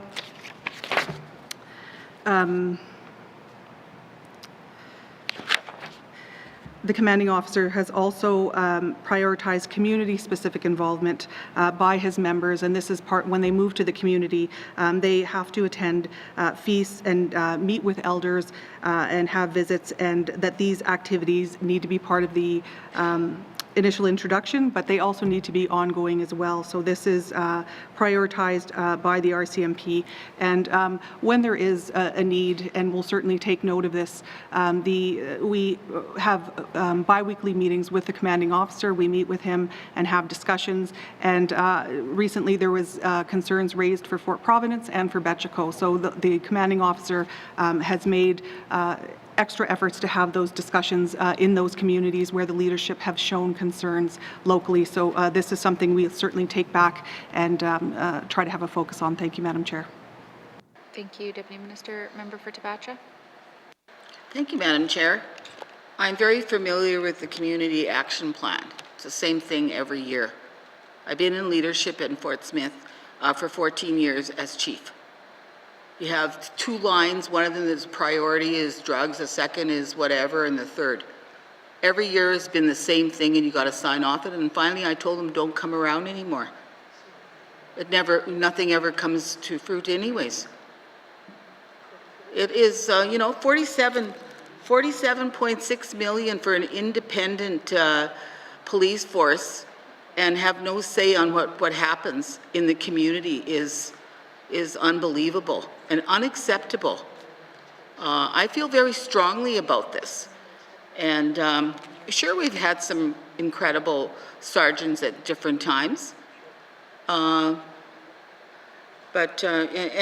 talking about First Nation policing, not all First Nation policing are perfect either. Lateral systemic racism is even worse than the RCMP is sometimes with First Nation policing. Yes, we would like First Nation policing, but we have to make sure that they do their job the way they're supposed to do it and be part of the community and be visible. Not stay at home all day with their families. And that's what exactly is happening. Ever since this pandemic hit, it's even worse. They use the excuse about the pandemic, and you can't even get a hold of them. You can go buzz the door there, and you have to wait for a good while in the cold if you have a concern. That's happened a few times, even with myself, Madam Chair. And things have got to change, and I want change in this area. And when is the last time Commander Zettler has come to Fort Smith to meet there, or to even come to Fort Smith to meet with anyone? Ask him that. Thank you, Madam Chair. Thank you, Member for Tabacha. Did you have any comments, Minister? I hear the member's frustration, so I will take that, and I appreciate all input. I'm still getting a handle on this department, and so I'm glad to hear input from different MLAs from different regions, so I know what's going on and what the sense of different organizations related to the department are. Thank you. Thank you, Minister. Member for Great Slave. Thank you, Madam Chair. Madam Chair, I'm looking at the biology casework line item. It's a $183,000 item. Just from looking at the page before, it appears this would be the cost-sharing agreement with Public Safety Canada for our part of the DNA work, et cetera, for our legal services. Could the minister speak to whether or not we have any backlog in DNA testing, that type of work? I may be watching a little bit too much Law & Order SVU, but I'm just curious to know, is there any, is that ever an issue for us in the North where our casework, our biological work doesn't get processed in time, and does that impact court dates and et cetera? Thank you. Thank you. Minister? Thank you. We have no backlog. Perhaps if for a bit of history, Ms. Bolstad might be able to enlighten us. Thank you. Thank you. Ms. Bolstad. Thank you, Madam Chair. And this backlogs have been a discussion at the DNA labs nationally, so this has been a discussion for provinces and territories. We have been assured by the commanding officer that we had no delays that are impacting our cases here. Thank you, Madam Chair. Thank you. Thank you, Ms. Bolstad. Member? Thank you, Madam Chair. I guess that's one instance where being a small territory actually benefits us, so I have no further questions. Thank you, Madam Chair. Thank you, Member. Any further questions under Policing Services? Seeing none, please turn to page 292. Justice, Policing Services, Operations Expenditure Summary 2021-2022. Main estimates $48,234,000. Does committee agree? Thank you, committee. We will now turn to Services to Government, beginning on page 293, with information on page up to 296.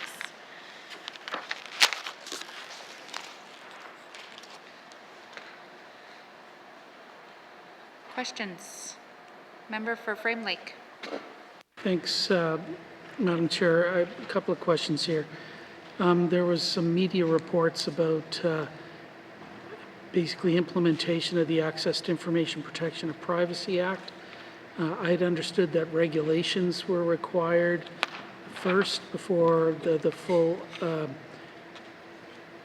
changes that were passed in the last assembly almost 2 years ago could be brought into force. Perhaps the minister can provide some clarification of where we're at with implementation. Thanks, Madam Chair. Thank you, Member for Frame Lake. Minister? Thank you, Madam Chair. And the access to the Privacy Office, which has been centralized in Justice, which will be coordinating, not necessarily doing all the legwork for all the departments, has come into effect this month. And so that should help departments, or the N.W.T rather, provide more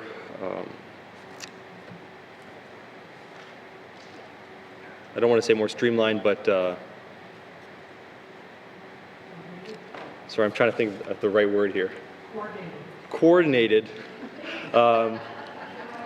requests. So what we're seeing is there are not more access to information requests, there are more complex requests coming through.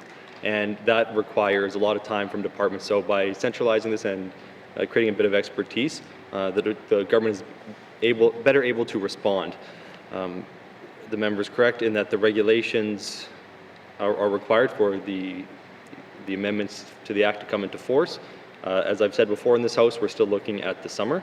That has been a bit delayed with staffing issues in the ATIP office. And there are some regulations that will be coming into force sooner, and those are the regulations to reduce some of the fees that are charged for ATIP requests, and those will be coming into force on Friday. Thank you. Thank you, Minister. Member for Frame Lake. Yeah, thanks, Madam Chair. Yeah, I appreciate that response from the Minister, and certainly I pushed for him to separate the issue of reducing the fees from the other matters that need to be regulated, so I appreciate that very much.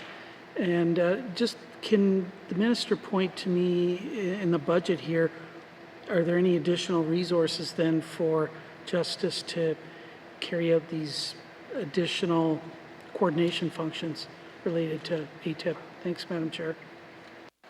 Thank you. Member Minister? Thank you. So this has been the plan for some time, so those have been accounted for. I believe, perhaps I can ask Ms. Bolstad, because I know that we have been delayed in implementing this, so I believe the funds were already in the budget, but Ms. Bolstad might be able to add some more. Thank you. Thank you. Ms. Bolstad? Thank you, Madam Chair. Yes, the additional positions for centralizing the ATIP requests were established in the 1920 main estimates. Thank you, Madam Chair. Thank you. Member for Frame Lake? Thanks, Madam Chair. Appreciate that. I guess my last area of questions here is with regard to legislative drafting. I know the Minister and I had an exchange in the House the other day that was a little bit mischaracterized by some in the media. How many people do we actually have in the legislative division that support the development of legislation? Or is this function actually in each of the departments? Thanks, Madam Chair. Thank you. Member Minister? Thank you. And yes, the member and I weren't at war the other day. Weren't taking shots. It was some good-natured ribbing. We were sort of trading war stories, if anything, from the last assembly on legislation. But perhaps I can ask Ms. Bolstad for some of the particulars about how many people we actually have drafting. Thank you. Thank you. Ms. Bolstad? Thank you, Madam Chair. There's a total of 11 positions within legislation division, so that includes a director, a couple of administrative staff, and then a few drafters as well. Thank you, Madam Chair. Thank you. Member for Frame Lake? Thanks, Madam Chair. Look, I don't want to drag this out, but has that capacity increased or decreased, or has it changed over time? As I said, I'm happy to get more resource, or that you guys come forward and ask for more resources here so that we can get more legislation before the House and committees. Thanks, Madam Chair. Thank you. Minister? Thank you. And I'm not sure about the historic numbers, but I think that part of the issue is the timing of legislation. So we made it through the last assembly, like it or not, with the outcome. We were able to do it, and I know that the drafters put in a lot of hours. We're hoping by controlling the flow of legislation a little better, we will be able to do a better job of managing their workloads. But I'm not sure if Ms. Bolstad has any of the history, or the Deputy Minister? Yeah, the Deputy Minister. Thank you. Thank you. Deputy Minister? Thank you, Madam Chair.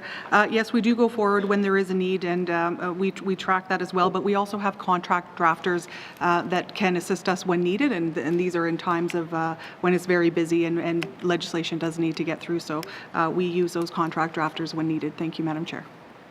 Thank you, Deputy Minister. Member for Frame Lake? Thanks. Something I'll just continue to keep an eye on, and I want to thank the Minister and the staff for the collaborative exchange. Thank you. Thank you, Member. Are there any further questions or comments of services to government from committee? Seeing none. Well, Justice, Service to Government, Operation Expenditure, Summary 2021-2022 main estimates, $12,574,000. Does committee agree? Thank you, committee. We will now turn to pay service to the public, beginning on page 297 with information items on page 299, and then there's the information. There are 3 other information items up to 302 on this section. So, questions? Member for Great Slave. Thank you, Madam Chair. One of the line items here that I really hear a lot about is the rental office. So I'm just curious, and it's one where I do probably need to learn a little more on its operations and such. But you know, $238,000 is not very much money, and I do know that a lot of our more vulnerable constituents do interact and need help at the rental office, and we often end up as MLAs kind of being that go-between or a bit of a navigator in helping them figure that out.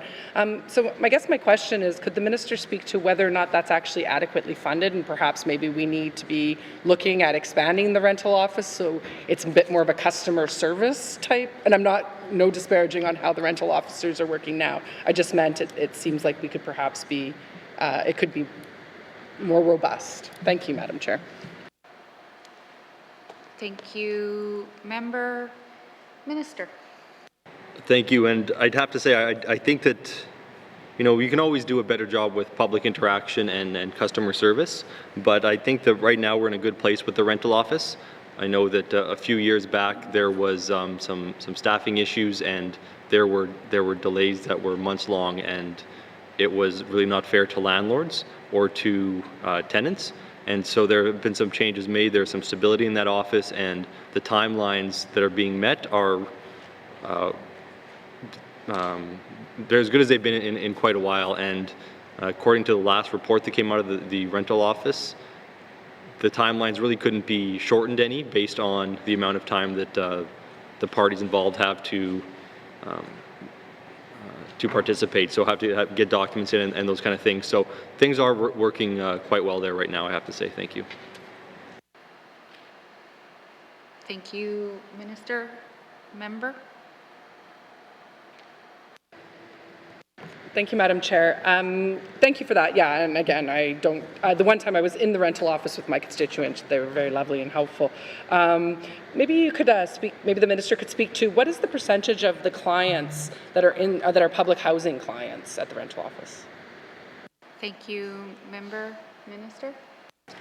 Thank you, Madam Chair. The most recent numbers I have, which there are a few years old now, it was around, I think, 60% of the cases were involving public housing, but that is going back early in the last assembly. I'm not sure if we have more recent stats. I don't think it would be a stretch to say it's probably the majority, but I'll see if the Deputy Minister might have some information. Thank you. Thank you, Minister. Deputy Minister. Thank you, Madam Chair. And yes, the Housing Corporation is the highest user of the rental services. I'm just trying to see if I have that number with me. I believe it is in the 50%, Madam Chair, but I don't have that exact number, what 50% with me, but they are the highest user, and it is in the 50% area. Thank you, Madam Chair. Thank you, Deputy Minister. Member for Frame Lake.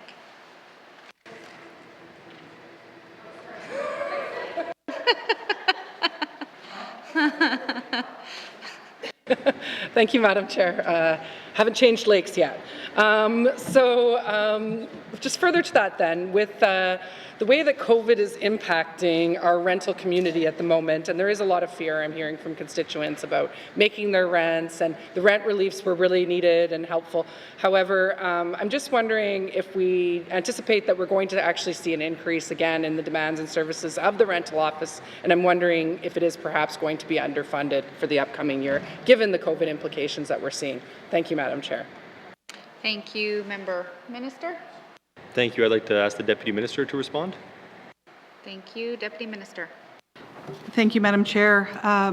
At this time, we are carefully watching our numbers and taking our statistics, and I'll just mention that as of December 21st, 2020, the average time between date of application filed within the N.W.T rental office and hearing date for the matter was 5 to 7 weeks, and this is consistent with previous reporting. The average time between the date of the hearing and the date of an order of decision has dropped to less than 2 weeks. So we are watching that carefully, and we'll go forward through the business planning process if we do see an increased need. Thank you, Madam Chair. Thank you. Member for Great Slave. Thank you, Madam Chair. That's good to hear that numbers are improving and wait times are improving. I guess I just am really concerned that, I just want to maybe make a comment to emphasize, and perhaps this isn't quite the right spot for it, but the Minister in just looking at ways to help our constituents. I'm concerned that we're sort of a few months out from a little bit more of a pandemic or housing issue with people being evicted, with our sort of larger landlords being REITs that aren't necessarily invested in the north. I've been hearing that real estate trusts have almost a bragging thing in their I can't talk anymore. Shareholders reports about how they turn over so many units every year, and then they can up the prices on those units. And I'm really concerned that's creating an issue and an unaffordable market for the North. So I don't know if the minister wants to comment in response to that, but I do think there's a piece here in the rental office that has to accommodate for that. Thank you. Thank you, member. Minister. Thank you. And yeah, I don't think it's a secret to anyone that there's rental crunch in places like Yellowknife and places like Hay River, and there's limited housing, and everyone is alive to the effects of the pandemic, and the rental office is definitely keenly aware of what's going on, and we watch the trends, and if there is a need for additional support, it's something that I'm in favor of supporting, because I've seen what happens when you really do have those backlogs and how it can negatively affect people. Thank you. Thank you. No further questions. Any further questions under services to the public? Member for Cam Lake. Thank you very much, Madam Chair. I just have one quick question in regards to legal registries. I'm just wondering if the same kind of tracking of turnaround times that happen in the rental office happen within legal registries as well. And if there is a backlog there, I'll start with that. Thank you. Thank you, Minister. Thank you. I'll ask the Deputy Minister. Minister. Thank you, Madam Chair. Yes, and we do track our metrics. I'm not aware of any backlog or that we're behind too far where we need to change the course we're tracking on right now. Thank you, Madam Chair. Thank you. Member. No, thank you very much, Madam Chair. I appreciate that, and I'll start there. Thank you. Thank you. Are there any further questions to services to the public?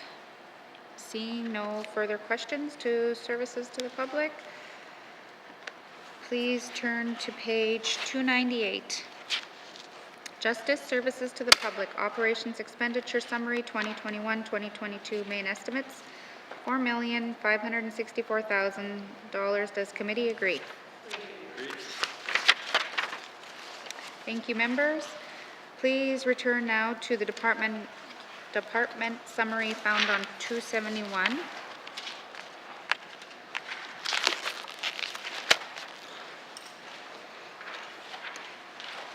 Justice Operations Expenditures, Total Department, 2021-2022 Main Estimates, $133,753,000. Does committee agree? Mr. Norn. I move that this committee defer further consideration of the estimates for the Department of Justice at this time. Mr. Chair, Madam Chair.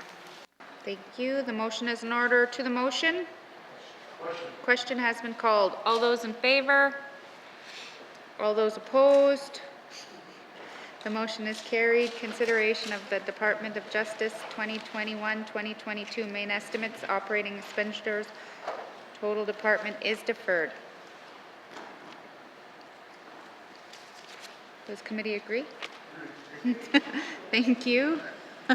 And thank you, Minister, and thank you to the witnesses for appearing before us. Sergeant at Arms, please escort the witnesses from the chamber. What is the wish of committee, Mr. Norn? Chair, I move that the chair rise and report progress. Thank you. The motion is in order. The motion is non-debatable. All those in favor? Opposed? Motion is carried. I will now rise and report progress.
May I please have the report of Committee of the Whole, please, member for Nuvik-Twin Lakes.